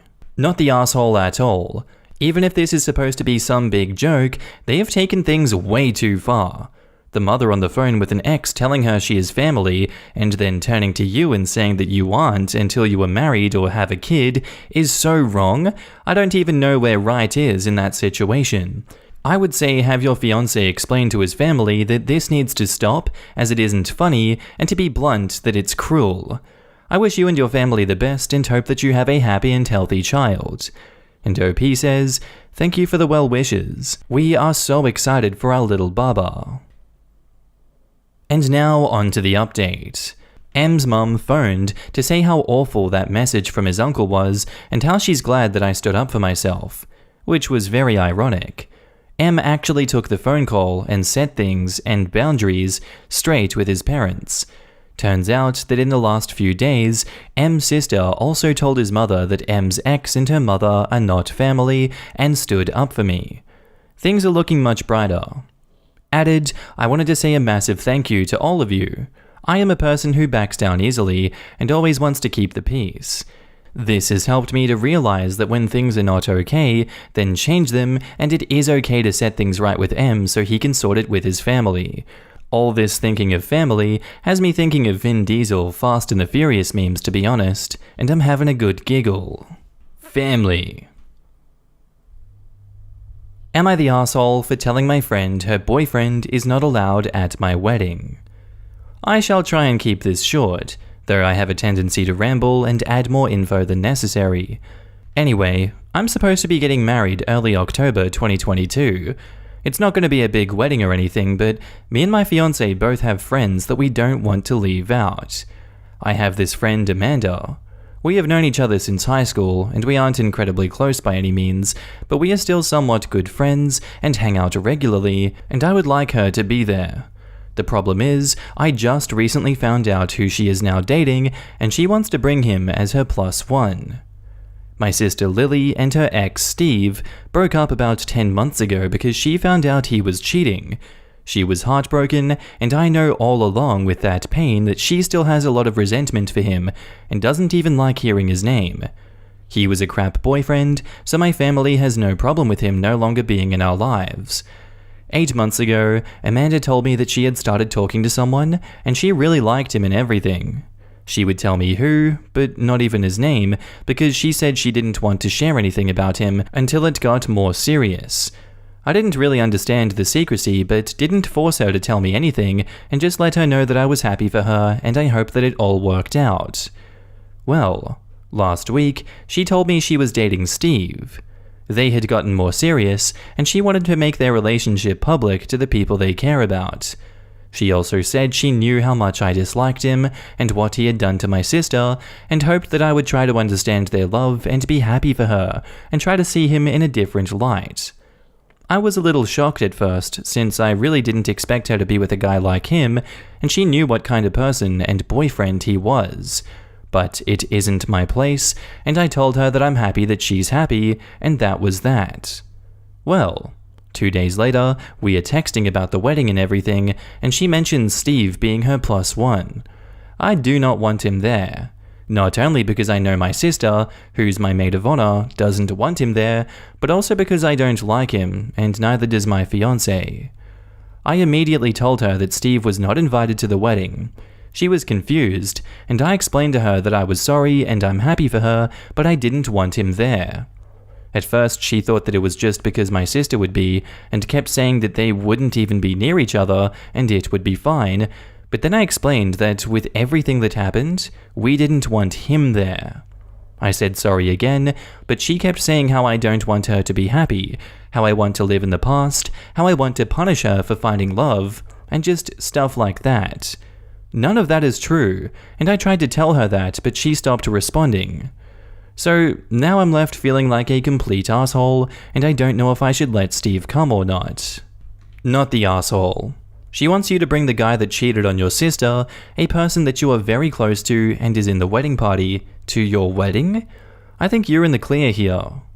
I can almost guarantee she didn't start talking to him 8 months ago either. Hence the BS secrecy. I assume Steve was cheating with her when he was with your sister. And how the hell would they not be near each other in the same venue? Your wedding is not a platform for their crappy coming out. Uninvite her and don't think twice about it. Enjoy your beautiful, drama-free wedding, guilt-free. If it ends your pseudo-friendship, then so be it. She sounds a bit unhinged anyway. This is the thing. Amanda and Steve are hoping to use the wedding as their way to reintegrate into the OP's social circle and make OP's sister the bad guy for any lingering resentment. So tacky. Just uninvite Amanda kindly and directly. Look, I'm happy if you're happy, but you did choose a partner who has a bad history with my sister who is very important to me. It's simply not possible for Steve to ever attend the wedding. I don't want him there. It is not up for debate. I think it's best if you don't come either. You are not the asshole. P.S. You know Steve had Amanda on the line while he was with your sister, right? Even if she is not the other woman, she's the one that he monkey branched to right after your sister dumped him, so he was at least laying the groundwork with chats, etc. Honestly, just disinvite her to the wedding. Someone with that mentality will definitely try to show up with Steve and cause a scene. Now I'm curious if Steve was cheating on your sister with Amanda the whole time, not the asshole. And OP replies, I am seriously considering uninviting her. I'd like to have a chat with her first though, and if she did show up with Steve, we already plan to have some type of security for the wedding, so neither of them would get in. And I can't be sure if he was. It's possible, but I'm hoping that isn't the case. Thank you for commenting. Not the asshole. You get to decide who shares your wedding day, and it's ridiculous of Amanda to expect that he be invited. You don't like him, and he screwed your sister over. I say leave Amanda to it, and you'll probably find she comes crawling back when he cheats on her too. And now, onto the update. First of all, I want to thank everyone so much for commenting and giving judgment. I know I haven't replied to everyone, but I tried to give extra info that was asked for or relevant, though I'm sorry if I didn't reply to you. Now, as I have mentioned in the comments, I had a lapse in my judgment, and that's what's led to this post. I thought maybe I was seeing things simply from my distaste for Steve, and it was coming off as I wasn't supportive of Amanda, and that's what made me think I was wrong for not allowing him to come. But I see now, I am completely in the right to not have or want him there, so he will not be invited, and that won't be changing. With Amanda, I have pretty much decided that she is no longer invited to my wedding, and I'm pretty sure I'm ending the friendship. But I wanted to sit down with her and have a conversation first.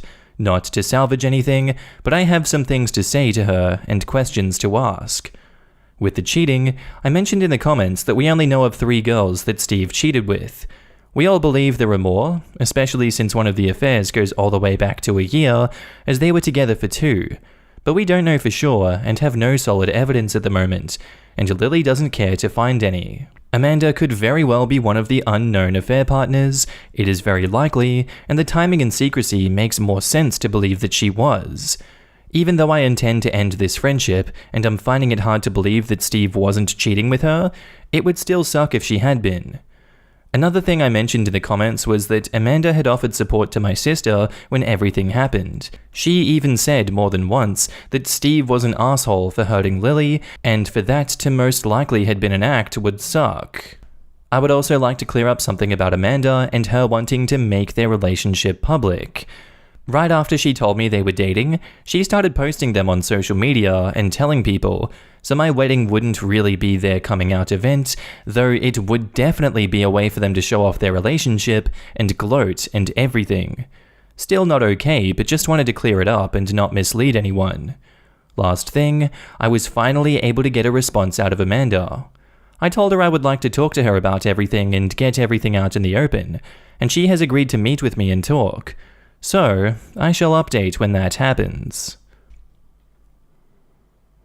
Would I be the asshole if I take my dog back? So, I'm a service member who is medically retiring next month. One of my diagnoses is PTSD, for which I got a high disability rating because it greatly affects me. The symptom that makes it so serious is paranoia. I do not feel safe unless a person is with me, even in my own home. I also have insomnia, even with my husband in the room. I always intended to get a service dog once I was out at the recommendation of my therapist, but wait lists are long. In August, I got a rescue dog with the understanding that I would be out in November. Training her was hard due to her being a puppy, but her presence immediately helped with my symptoms. I could sleep full nights more frequently, and I could function like a normal person. Because she was not actually a service dog, she could not help with my anxiety attacks in public, but I was grateful for the aid she did provide. When November came, I was tasked in a mission that had me working 14 to 16-hour nights. My husband was also on a separate mission and was gone the entire month. I felt incredibly guilty with her being home alone so much and not getting the attention she needed. My husband was gone, and I have a hard time walking and standing due to an injury, so she wasn't getting the exercise she needed. My contract was extended indefinitely. I just found out that I'm done next month, and I made the decision to rehome her. My husband did not like her, as she was only attached to me and completely indifferent to him. Whenever I would say that I didn't want to rehome her, my husband would convince me that it was better for her. I regretted giving her up immediately when I found her a home, but I felt it was too late. It has been a little over a month since then. The woman who took her contacted me, asking if I could take her back because she had moved and her landlord didn't allow dogs over 50 pounds. I was ecstatic because I had just found out about my out date and I would be able to give her the home she needed. Even the exercise situation was taken care of. My symptoms had been unmanageable in her absence. I gave her a date that I would be available since I was out of state, and she agreed. She texted me tonight and said her landlord changed his mind and she would give her back to me, but it would kill her family as her son under 10 is attached to her. I told her that while I feel guilty because he's a child, I cannot live without her, and her texting me that day felt like a miracle. She sent me a bunch of texts about how her family was attached to her, but all I could say was that I was sorry. OP has offered the following explanation for why they think they might be the asshole. I feel like I may be the asshole because I gave her up in the first place. I did not reach the end of my contract, so my out date was needs of the army. Even though my situation was uncertain, I should have known that I would be out close to projected out date. I feel bad taking a dog from a child that is attached to her, and I know that she's wonderful from my own experience. Not the asshole. I too have your symptoms. Insomnia, disabled, can't walk well. You say that you had the pup as a rescue, so it's been rejected once, and then you rejected it and it almost happened again. You need to consider what is best now for the dog. This pup has found a home with children to play with, and you want to take it away so you can sleep better. Why don't you look into rescuing another one? Maybe one your husband will like, because having a master who hates you is not going to make this dog feel loved. I'm stunned at how selfish your motives are.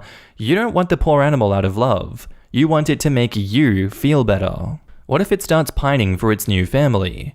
Do you actually give a damn about this being a living creature? Leave it in peace. It has been passed around enough, and to be honest, if I was the woman who owns it now, I would not return it.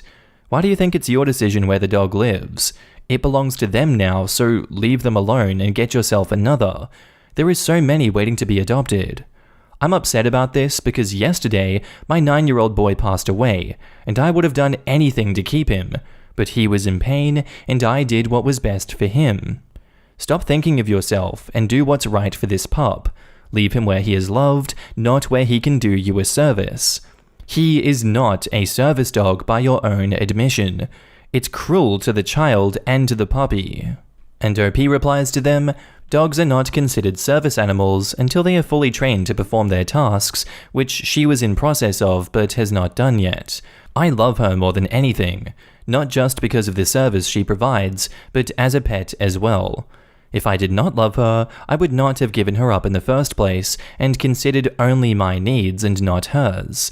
I would have never asked for her back if the woman did not offer her.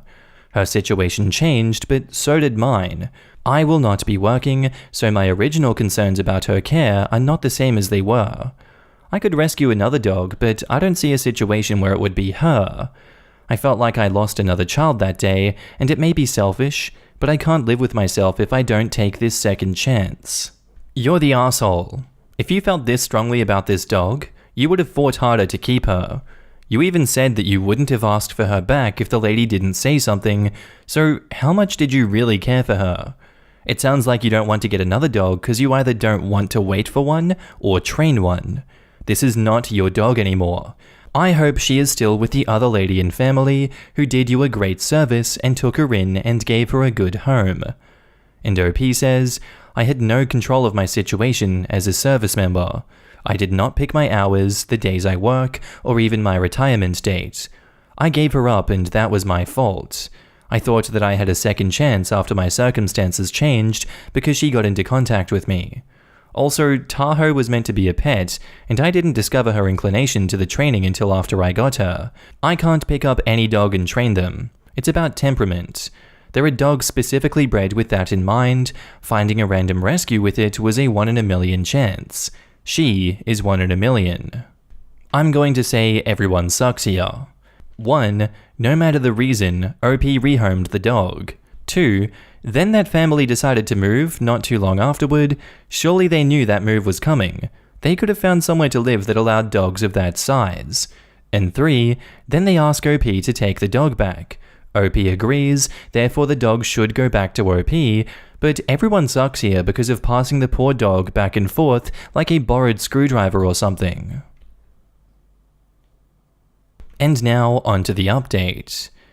So I realized in my last post that I didn't fully establish the timeline.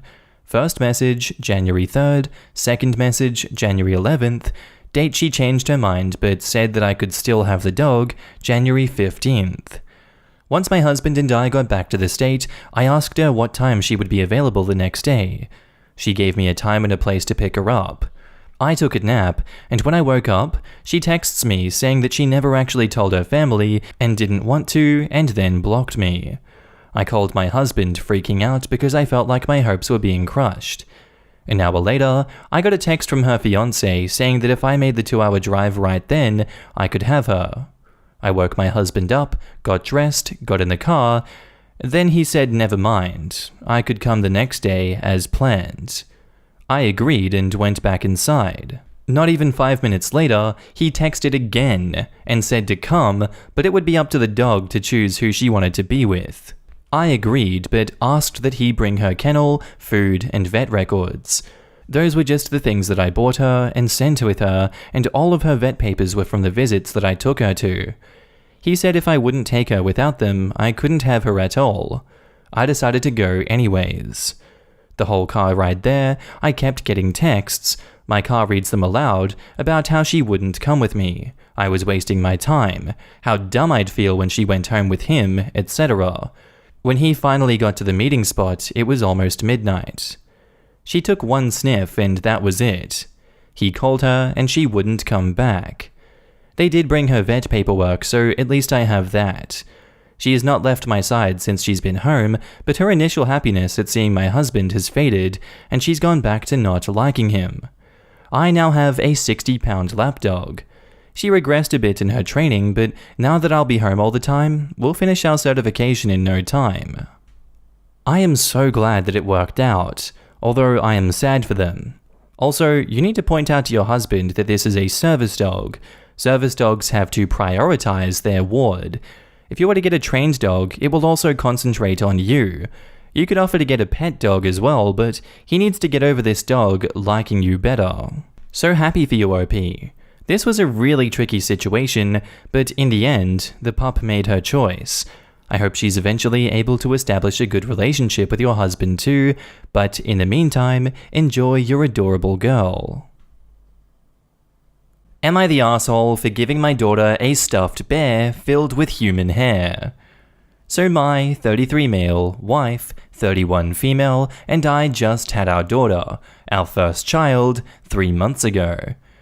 My family has a tradition where the firstborn will get a special stuffed animal. I got one from my mother when I was born, who got one from her mother, who got one from her father, and so on and so on. The reason that it's special is because the stuffing is made from their parents' hair. The way it works is that once a child is old enough to start getting their hair cut, the parents will save as much of that hair as they can. When the child becomes a parent themselves, the new grandparent will use the saved hair to make a stuffed animal to give the baby. The hair in the toy represents the new parent's connection to the child and is a tangible measure that shows that they'll always be close by. The care taken by the new grandparent in collecting the hair and using it to make the toy represents the child's connection to its family history and is a tangible measure that shows the extended family will always support them. In short, the stuffed animal is a way of connecting the new life to their new family. After my daughter was born, my mother spent a lot of time making a stuffed bear from scratch to fill with my childhood hair. She just finished last week. Since my leave from work is just about over, I was excited to give my daughter the bear to share the tradition with my wife. I thought she would think it was sweet, but she blew up at me. Instead of liking the bear, my wife said it was gross and disgusting and that she wouldn't have it around her daughter. I told her that it's our daughter, not hers, and that there is nothing disgusting about my family's tradition. She said it was unhygienic.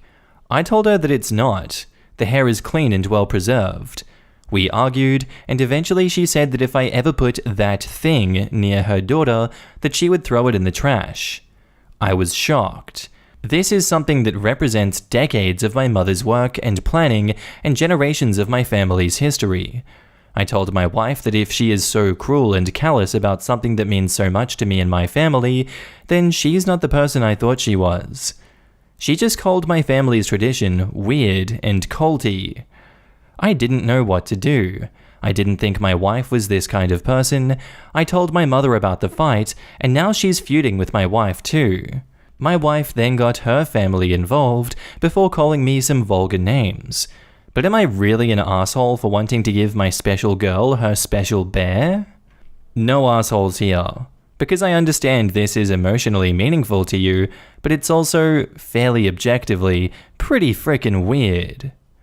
I really need to know the origins of this tradition and how generations of spouses just let this persist and fester. Edit, gonna take a bag of pubes to Build-A-Bear tomorrow to make something nice for the wife.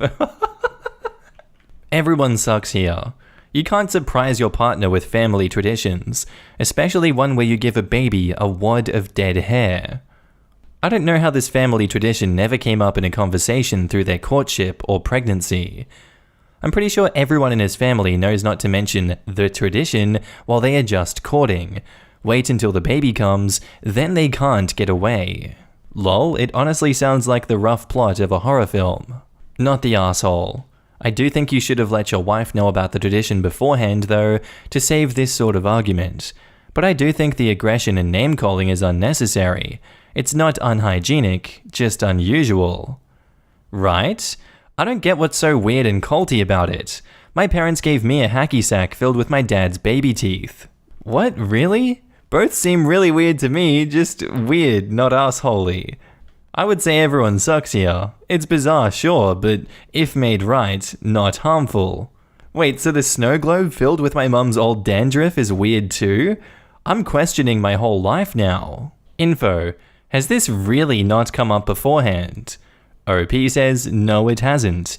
I lost my stuffed animal when I was moving around college, and since there had been no reason to bring it up before my wife was pregnant, I wanted the tradition to be a nice surprise. Wait, so this tradition is so important, but you carelessly lost your super important years of your grandmother's hard work teddy, and then it never came up again. I think you might be overstating how important this tradition is out of defensiveness, because you know it's weird. Imagine the poor soul who found his hair bear. The bear is definitely haunting someone's closet right now. Am I the asshole for imposing my culture, even though I thought I was just being nice? So even though I, 23 female, am American, my parents are immigrants, and therefore I have a different cultural upbringing than most. One thing that was hammered into my head from a young age was to always bring a small gift when visiting anyone's house. It doesn't matter if it's family or friends, or that one person you kind of know but don't really like, bringing something is a must. My boyfriend, 28 male, and I have been dating for almost 4 years now, and since we both work from home, he suggested we make dinner with his parents a weekly thing, since we haven't been able to see each other for obvious reasons. I love his parents, so obviously I agreed. Every week I make sure to bring something small to show my appreciation for them cooking for us, always using my own money. A small bottle of wine, their favorite dessert, some flowers, etc., and they always thanked me for it.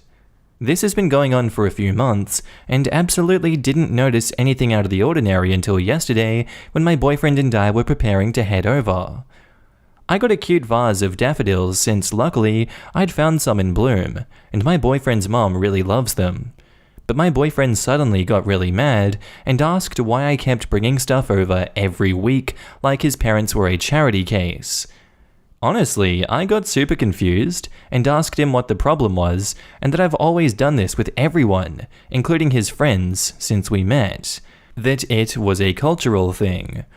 But then he got even madder and told me to stop imposing my culture on everyone, and it's weird since I'm white. At that point, I didn't feel like going anywhere with him and just gave him the flowers and went for a walk while he drove over to dinner by himself.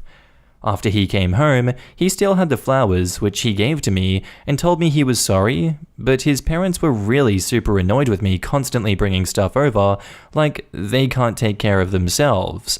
And later on, I got a text from his dad asking me to not come over for dinner anymore.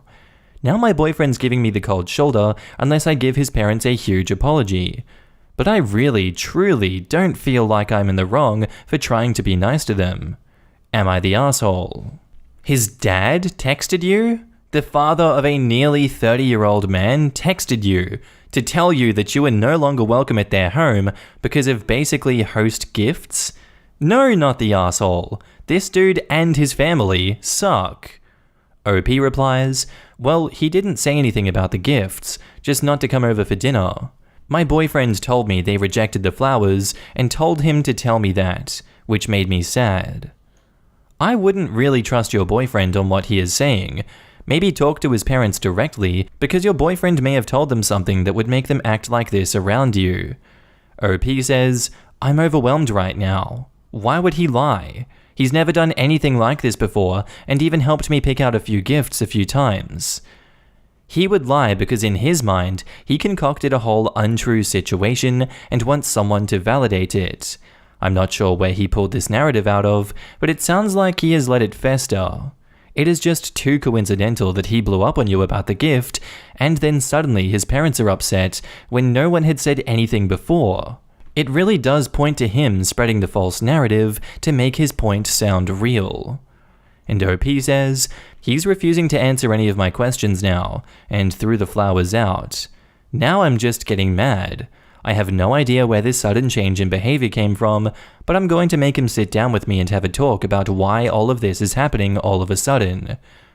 To be honest, if I was you, I would have directly called his parents and communicated with them what your intention was and how this was your culture. I don't know. I'm getting this weird feeling that he lied to your parents about you, and hence his dad asked you not to come back. I think this issue is bigger than gifting. Are you Eastern European? My family is Latvian, and I so get this. Not the arsehole. Sounds like there may be bigger problems than just gift giving, and since he's throwing around a charity case, maybe he said something to them. How was the rest of the relationship? One thing I want to note, however, many Americans, even the white ones, grew up with immigrant parents. That is not unique. It's what made America. It's how I was raised and many of my friends. And OP replies, I'm Caribbean, but thank you. I 100% agree with you on the immigrants part, but where I live in the US, there are very few immigrant families here, so I did have a hard time growing up. The rest of the relationship is fine. It's part of why I was shocked when he had a sudden outburst like that. I don't know what part of the States you're in, but I'm from the South and about as white bread American as you can get. It has always been drummed into my head that you never show up somewhere empty-handed. Either something else is going on, or as folks from my neck of the woods say, they ain't got no home training. And OP provides sort of an update in a comment and says, I'm feeling extremely overwhelmed right now, and just making a quick comment because all of you are being so nice.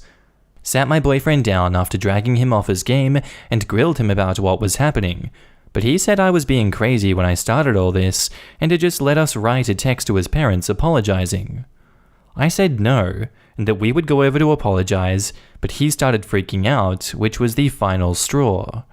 He's doing everything to get me to stay home, but I'm going over and sorting this out since I tried calling anyway, but the number's out of order? Some more responses before I leave. I'm so sorry I can't answer everyone.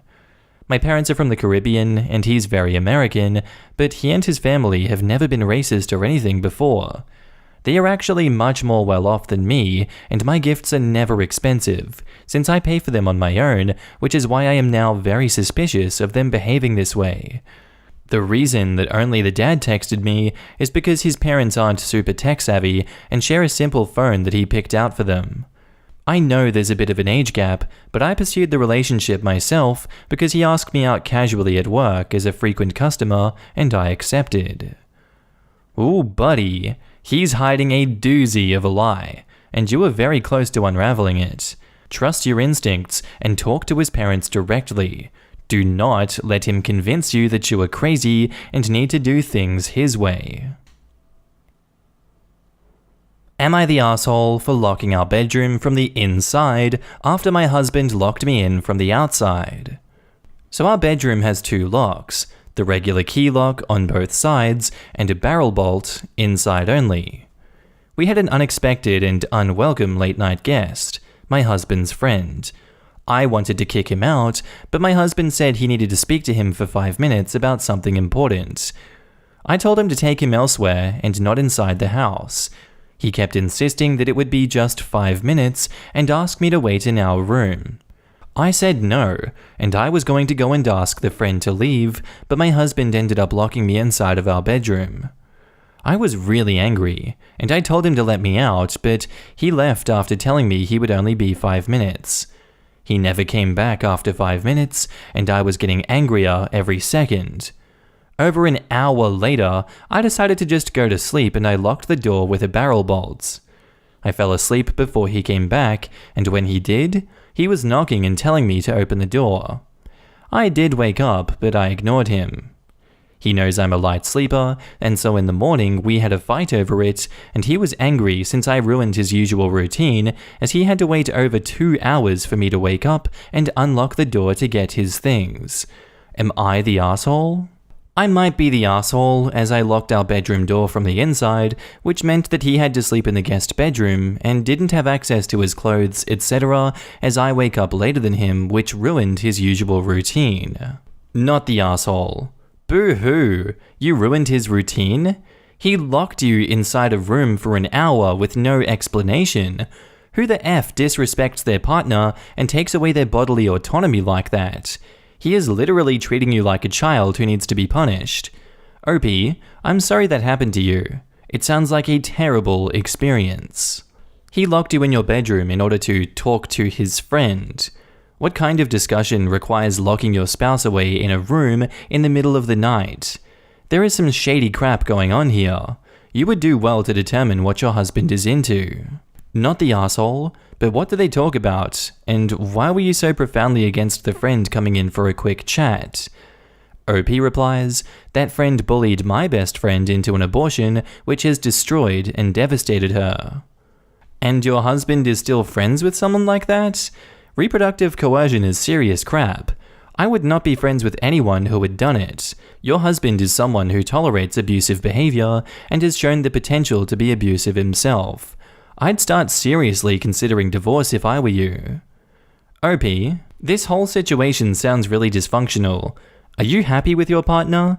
Is this whole door-locking event a one-off, or has he done things like this before? OP says, yes, this was a one-off. He hasn't done things like this before. I think you need to consider how he behaves in your relationship in general. Are there other times when he's told you what to do, or put you in a situation you're uncomfortable with? Forced you to be around someone who upsets you? Please proceed with caution. Behavior like this can escalate. It could be that he had a moment of madness and behaved terribly, but is usually lovely. However, based on all the information in your post, I'm concerned for your emotional and physical safety. Please do be careful and keep your eye out for red flags or worrying signs. Do you have friends that you talk to about him? OP didn't answer this question and provides no update, so we're gonna have to move on from this one, unfortunately. Am I the asshole for punishing my stepdaughter after she refused to remove the family framed photos that she put all over my house? I, male 37, have been with my wife for 2 years. I have a stepdaughter, Nancy. She's 16 and she's difficult, so difficult to deal with. She generally has little to no respect for me. She'd respond to me saying, "What do you want, weirdo?" Or, "I'd do this or that once you divorce mom and leave us alone." Honestly, I don't know what her effing problem is, and I don't care at this point. I still, however, expect her to respect me and my home and my boundaries. Lately, I started seeing framed photos of her, her mum, and her dad being distributed around the house, like the living room shelf or the kitchen counter. I brought it up with her, and her first thought was, jealous much? Does it serve as a constant reminder of the fact that you broke this family up? I have to admit, this pissed me off beyond measure. I told her to remove them because I didn't agree on having them around in my house, specifically not her dad. She acted nonchalantly about my request and basically ignored me. I warned her that I'd remove them myself, and she blew up at me, saying this is her family, this is a part of her life, and I should respect that. I reminded her this is my home, and she should have some respect and stop leaving pictures of her happy family around, period. I encouraged her to take them to her dad's house instead. That would be more appropriate in my opinion. She kept arguing, then walked out while mumbling under her breath, "Mother effer." I ended up punishing her, and then getting my wife to remove the photos. My wife kept asking me to let the punishment go since the photos are no longer there. But I refused because Nancy hurt my feelings and disrespected me in my own home. She must have told her grandparents, who came after me even on social media crying abuse and mistreatment, and my wife has been acting like I started this and that I'm the one at fault or the one who deliberately was looking for a fight. You're the asshole.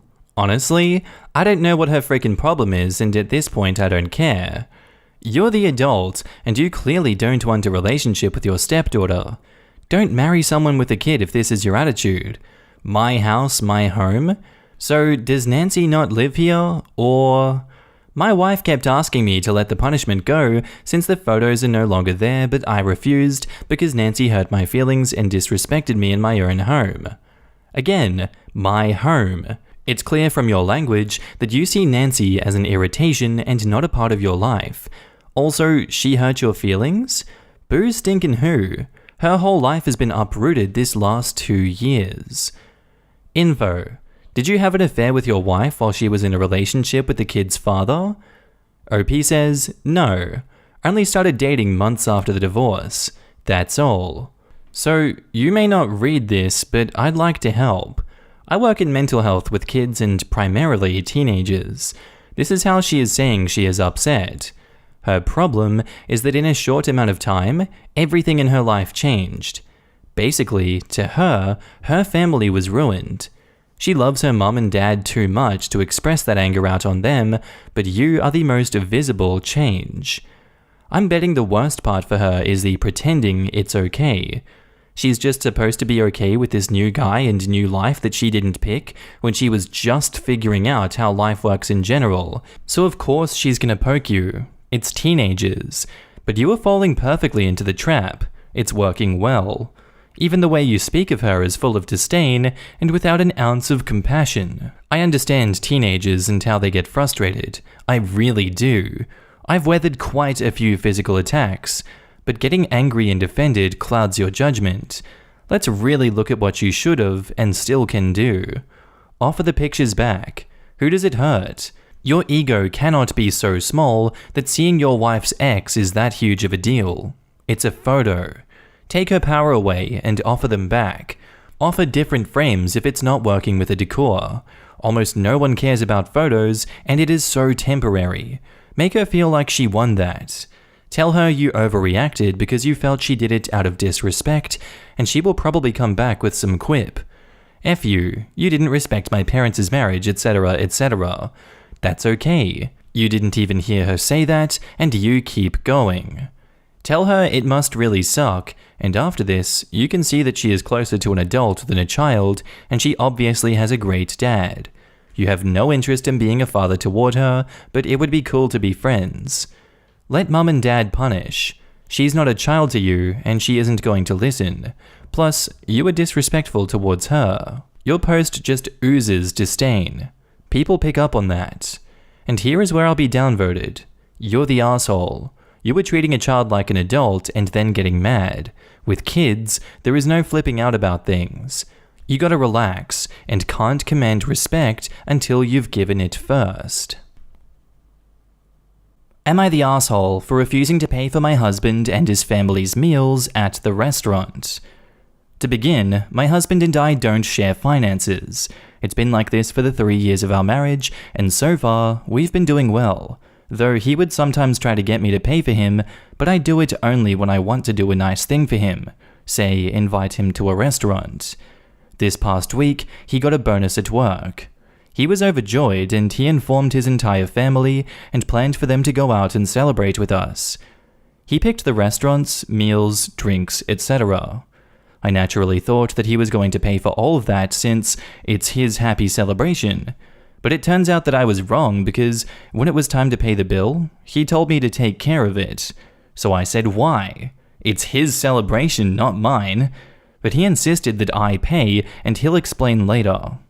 I refused and demanded an explanation. He said that while yes, he is the one who got the bonus, he assumed that I'd want to celebrate that and offer to cover the bill. When I talked about how ridiculous it was to assume that I'd pay for not just his, but his family's meals, he said that I should be happy for him instead of being visibly bitter. He then said that he is yet to receive his bonus, and he begged that I take care of the bill now, and he might consider paying me back later. I refused, and only paid for what I consumed. Him and his family started talking about how inappropriate I was acting, so I took my purse and went home afterwards because there was so much commotion when they started arguing about who's going to cover the bill. His mum spam called me for hours, and he went off on me at home saying that I spoiled his celebration and joy because I'm feeling bitter, especially considering I had enough money to cover the bill right there and then. I said this wasn't my obligation, and he was the one who came up with the celebration idea. He argued that if the roles were reversed and I got a bonus, he would celebrate me and my achievements and pay for the damn meals after taking me and my family out. So I casually said, well, that's just you, not me. He got even more pissed and said that he had had it with my juvenile antics and that he won't ever forget the scene that I made at the restaurant in front of his family. He's been upset with me for days now. OP offers the following explanation for why they think they might be the arsehole. I could be because I refused to at least offer to pay half the bill and ruining my husband's joy and his celebration by insisting on not paying. Not the arsehole. It's common knowledge that you do not invite people to dinner and then expect them to pay for everyone else. You don't trap your spouse in an awkward situation like that either. He said the celebration was for his bonus.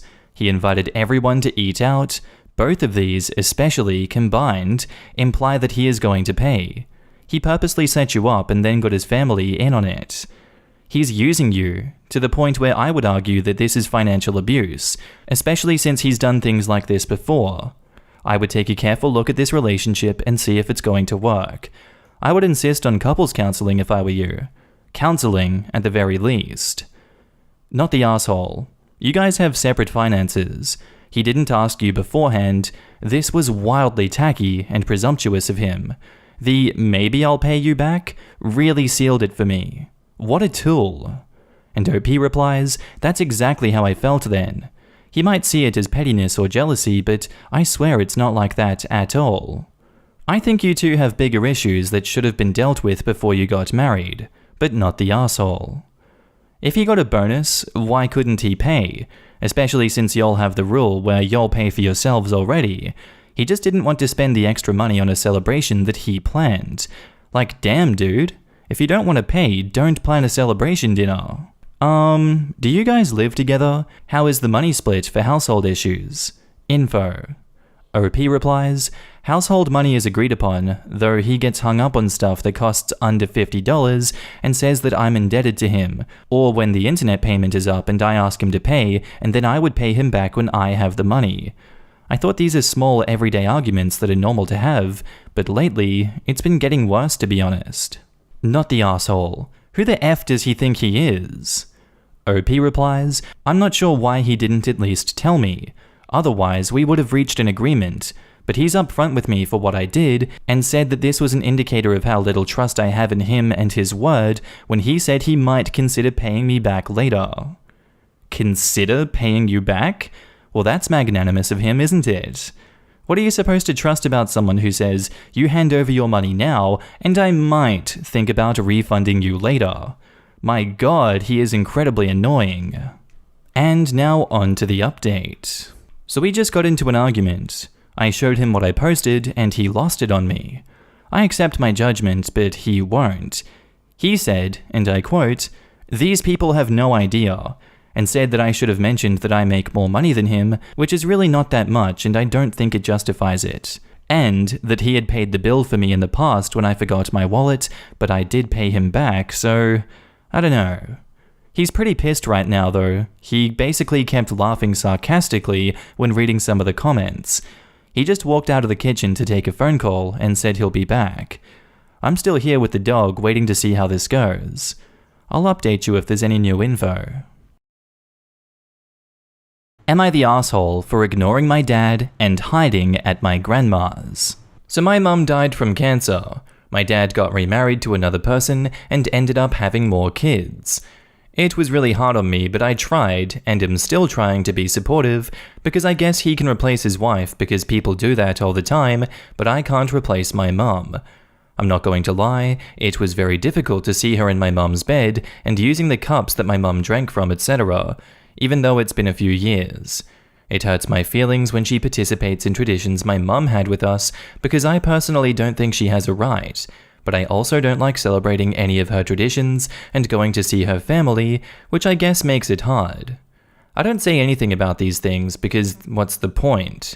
My dad's whole personality is different since he married her and had more kids, so I have to accept that I don't have my dad either, and I have a countdown app on my phone for when I turn 18, so it feels like there is an end in sight. My dad and his wife are not abusive in any way, but I still prefer here to elsewhere, and I don't consider myself part of the family, and am slowly coming to terms with the fact that my dad did replace my mum and me, but that it's okay because he still loves me. It makes me really depressed to be around their kids because, please don't think I'm mean for saying this, siblings go through things together, and the worst things that have happened to me are things they don't know, like my mum dying, dad changing, dad getting remarried, etc. I told my dad and his wife that I would be very uncomfortable if the kids they had together grew up not knowing that I had a mum who died and that that was my deal breaker. I called my stepmom by her first name, and my half-brother asked why I don't call her mum, and my half-sister said, yeah, she is your mum, when I told them that my mum was dead and their mum isn't my mum. My stepmom did explain to them again, and I get that they are young, but they have been told so many times. I ended up just leaving and driving to my grandma's, my mum's mom, and texted my dad that I would be there. My dad and his wife kept calling me and texting, but I just turned off my phone and took a nap. My dad ended up coming to my grandma's, but I refused to see him.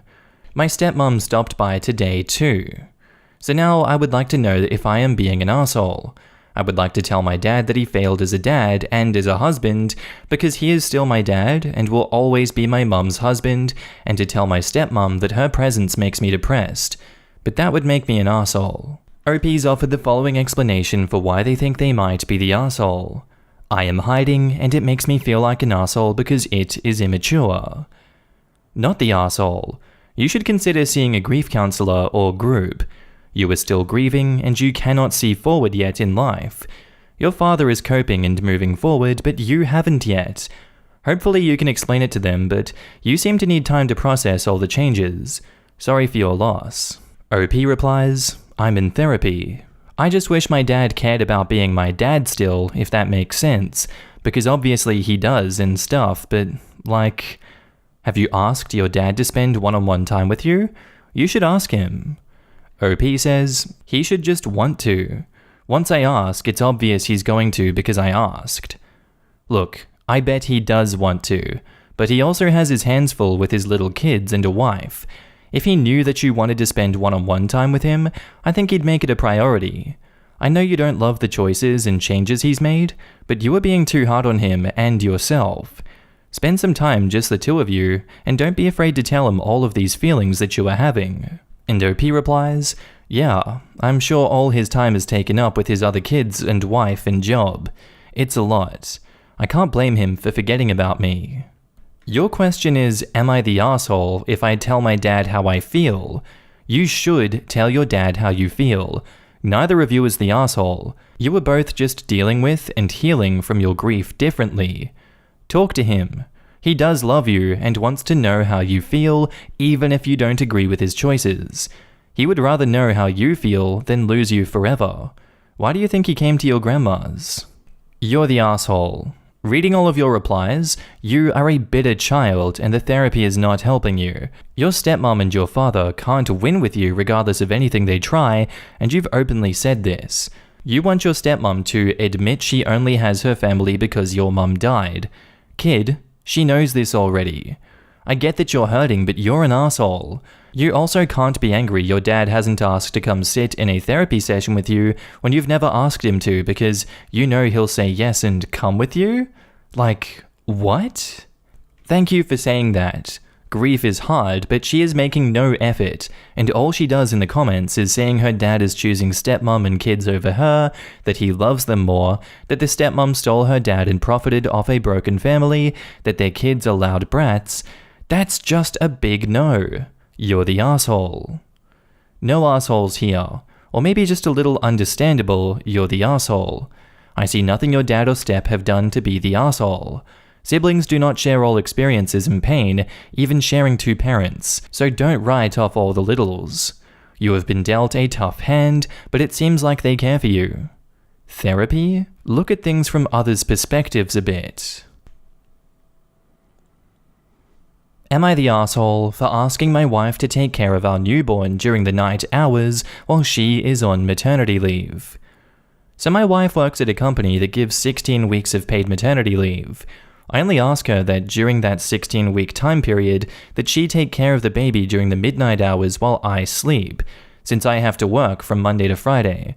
I told her that after I get off work, I will take over entirely, do all chores, cook, take care of the baby, and even more so on weekends where I have no issues staying up late, waking up early, or multiple times in the night for her to catch up on all of her needed rest.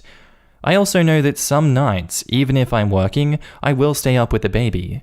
But she still thinks that it's unfair if it's not an even split, which I disagree with. Be honest. I may be the asshole, I just want opinions. You're the asshole. What exactly is she doing during the day while you're at work? Daydreaming? Looking after a newborn during the day alone is stressful. She'll be deeply postpartum, healing, and you expect her to get up every night, Monday to Friday? Look, I get it. You're working. I'm the breadwinner in the family, but you know what you get at work? An entire lunch break to do whatever you want. You get to piss whenever you want. If something is over your head, you have colleagues to help you. Your office isn't dependent completely on you. Looking after a child is emotionally and mentally draining, far more than work. Those tiny humans can bring you to your knees in an hour on a bad day. You get to walk out of the office and leave work behind. Even when you come home, her work is still there, screaming. Man up and help out at night. So you work 9 a.m. to 10 p.m., 13 hours corrected. She works 10 p.m. to 6 p.m., 20 hours. You get 8 hours of sleep and she gets 4. You get alone time during the day and she does not. You get help at work, she does not. Read those facts and tell me if it sounds like you're the asshole. 4 hours of sleep would be amazing with a newborn, and even if you got that, they would not be 4 consecutive hours. Source: somebody who was just up all night with a newborn. Am I the asshole for not surrendering the last piece of Yellowtail? Myself and 6 other co-workers are out of town on a work trip, and the company pays for our dinner each night. The team lead has the corporate card. So of course we were like, let's get sushi. We get to the restaurant last night and pass around the menu with everyone checking off rolls and dishes they want. I love sashimi, the clean raw fish with no rice or additives that gives you that pure delicate flavor. I was like the 3rd person to get the sheet, and no one else had checked any off yet, so I check off one order of almost all of them. The plate arrives, and while I try a few rolls, I mostly stick to the sashimi. No order belongs to anyone. We're all just taking what we want from what's in front of us. Each sashimi order came with 3 pieces. A couple of people tried the tuna and one the salmon, but the rest no one else took any of, so I ate most of it. I had eaten the first 2 pieces of yellowtail, and I picked up the last with my chopsticks. One of my co-workers said, "Wait, I want to try that." Now, if she had picked it up before me, that would have been fine, but the fish was already halfway to my mouth. I said, "I don't think you want this after my chopsticks have touched it, since they've been going in and out of my mouth all night." She insisted that she did want it, so I said, "Sorry, I picked it up first." I picked it up from the sashimi platter too. I didn't stick it all on my plate early on and hoard it. She had the whole meal to try some if she wanted. She rolled her eyes and said, "But you already had some." So at this point, I'm looking for a compromise. I said, "Just ask for another order." She shook her head. "I only want to try 1 piece. Just give it to me." At this point, I felt the argument was silly, so I just ate my sushi. I felt silly just holding it up in front of my face. She stared at me in shock. "Did you seriously just do that?" I told her that I'd ask the waitress for another order if she wanted, and I would eat the remaining 2 pieces if she was worried about waste. But she glared at me and said, "No, you've had enough." After that, the dinner was awkward. My remaining co-workers are split on the issue. 2 are on my side and 2 are on hers. My team lead says the issue is too juvenile to have an opinion on. Am I the asshole? So, there were 3 pieces total. Everyone was sharing. You found it appropriate to eat all 3 pieces instead of allowing other people to try it. You're the asshole. She acted a bit childish, and I was pretty close to saying that everyone sucks because of the way that she acted. But to be fair, most people would be annoyed at your behavior. Quote, "My team lead says the issue is too juvenile to have an opinion on." At least someone at dinner was mature. And this is why I hate these sharing meals. I don't like many dishes. I'd rather just order what I want to eat, than have a bit of couple of dishes while others have a bit of many dishes. But to take lots of one dish makes someone greedy, even if they've eaten less in total. Joey was wise in not sharing food. Everyone sucks here, although given that this could have been avoided by you A, not taking more than a couple of pieces of any one thing in case someone else did get around to wanting some later, or B, checking whether it was okay for you to go ahead and take the last piece before you just went and did it. I'd be more inclined to side with your coworker if the whole thing hadn't devolved into such a ridiculous playground squabble. This. I'm definitely leading towards you're the asshole though. It's basic manners to ask whether you can have the last piece of something or not. Also, your coworker stated that she doesn't mind that your chopsticks already touched the fish, so you had no excuse to not give it to her. God, this entire situation is so silly. You're the asshole. You should ask before eating the last of a shared platter if you already had a serving, or already eaten the rest of it. People shouldn't have to compete in a test of speed for a taste of shared dishes. Am I the asshole for not respecting my child's mother's concerns? So me and my ex/child's mother, Abby, have an 8-year-old son together named Easton. We were friends in high school and became best friends in college. During that time, we caught feelings for each other and dated after we graduated. We accidentally got pregnant and decided to try to make it work. But things started to deteriorate. I asked Abby to marry me, and she said no. She said I wasn't mature enough and had things that I needed to work on. We stayed together, but honestly, I was pretty upset and I didn't handle it well. I kinda regressed and started to go out more, drink with friends more, gained weight, and just sorta gave up. Well, Abby told me she was done, and we split up when Easton was 2. But we remained good friends and co-parents. We have split custody, but I live in a nicer home that is in my son's school district, so Abby spends a lot of time at my place. I gave her a key and a spare bedroom for herself. She spends the night every so often if we're hanging out with our son together and it gets late. She lives about 30 minutes and hates driving at night. Neither of us have remarried. She has dated much more seriously than me, and we have one rule. We have to approve of the other person's significant other before we can date them seriously. I approved of all of the guys that she's brought around, besides one, and she cut him off. I have never seriously brought anyone around. I will admit that me and Abby have been intimate a handful of times the last 6 years, usually after a couple drinks whenever she stays over, but we both expressed these are one-night things and nothing more. So recently, I started getting into healthy living and working out. Easton has a friend from school that he hangs out with. His mum, Abby, and me are all friendly. Well, this mum has a sister, Jackie, who is into healthy living too. We got to talking one playdate, and we sorta hit it off. With her help, I quit drinking and have probably lost 30 pounds. We started as friends, but things progressed, and we've been seeing each other for months now. We finally decided to tell Abby and let her meet Jackie. Jackie is a wonderful person, a teacher, super sweet, and is just a very genuine person. Well, Abby texted me after meeting Jackie for coffee that she doesn't like her, and that she isn't giving me her blessing. I asked why, and she couldn't give me a direct answer. I got frustrated and asked for a specific reason. This went on for days. Eventually, I got upset and told Abby that maybe we needed to take a step back from her coming over until this is settled, because Jackie is going to be involved and wants to be.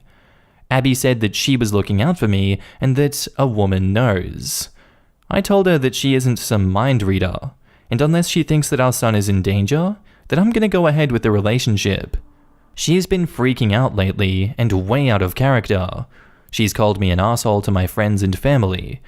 I have said that unless she can give me a real reason, then I don't see the issue. Am I the asshole? Everyone sucks here, but not for asshole reasons. You and your ex have an unhealthy relationship, and you should never have told each other that you need each other's blessings to date. So long as a new potential significant other is stable, financially, mentally, and emotionally, and good to Easton, those are the only things either of you should concern yourself with in regards to each other's partners. You both have shot yourselves in the foot for living with this agreement for so long, and by sleeping with each other. This is not co-parenting. This is 1 foot in the door and 1 foot out the door on both your parts, and will likely confuse your son as he gets older. You need to take stock of the relationship with your ex and take several steps back from being at all romantically involved with her and at all invested in her love life. She needs to do the same. Exactly. I thought it was weird that they needed each other's approval when it came to a potential partner. It seemed a little immature to me and just plain weird. Not the asshole. You guys are a messy bunch though. This deal/rule that you guys worked out is unnecessary. 30 minutes is not a long drive. She shouldn't be spending any nights over. You guys should not be involved in each other's life unless it's to discuss your son's well-being, development, and overall happiness. Stop sleeping with each other.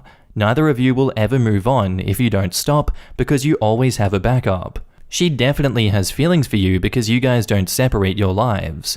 It's great you remained friendly, but you mix co-parenting and personal. That's a recipe for disaster, the one you're in. Very well said.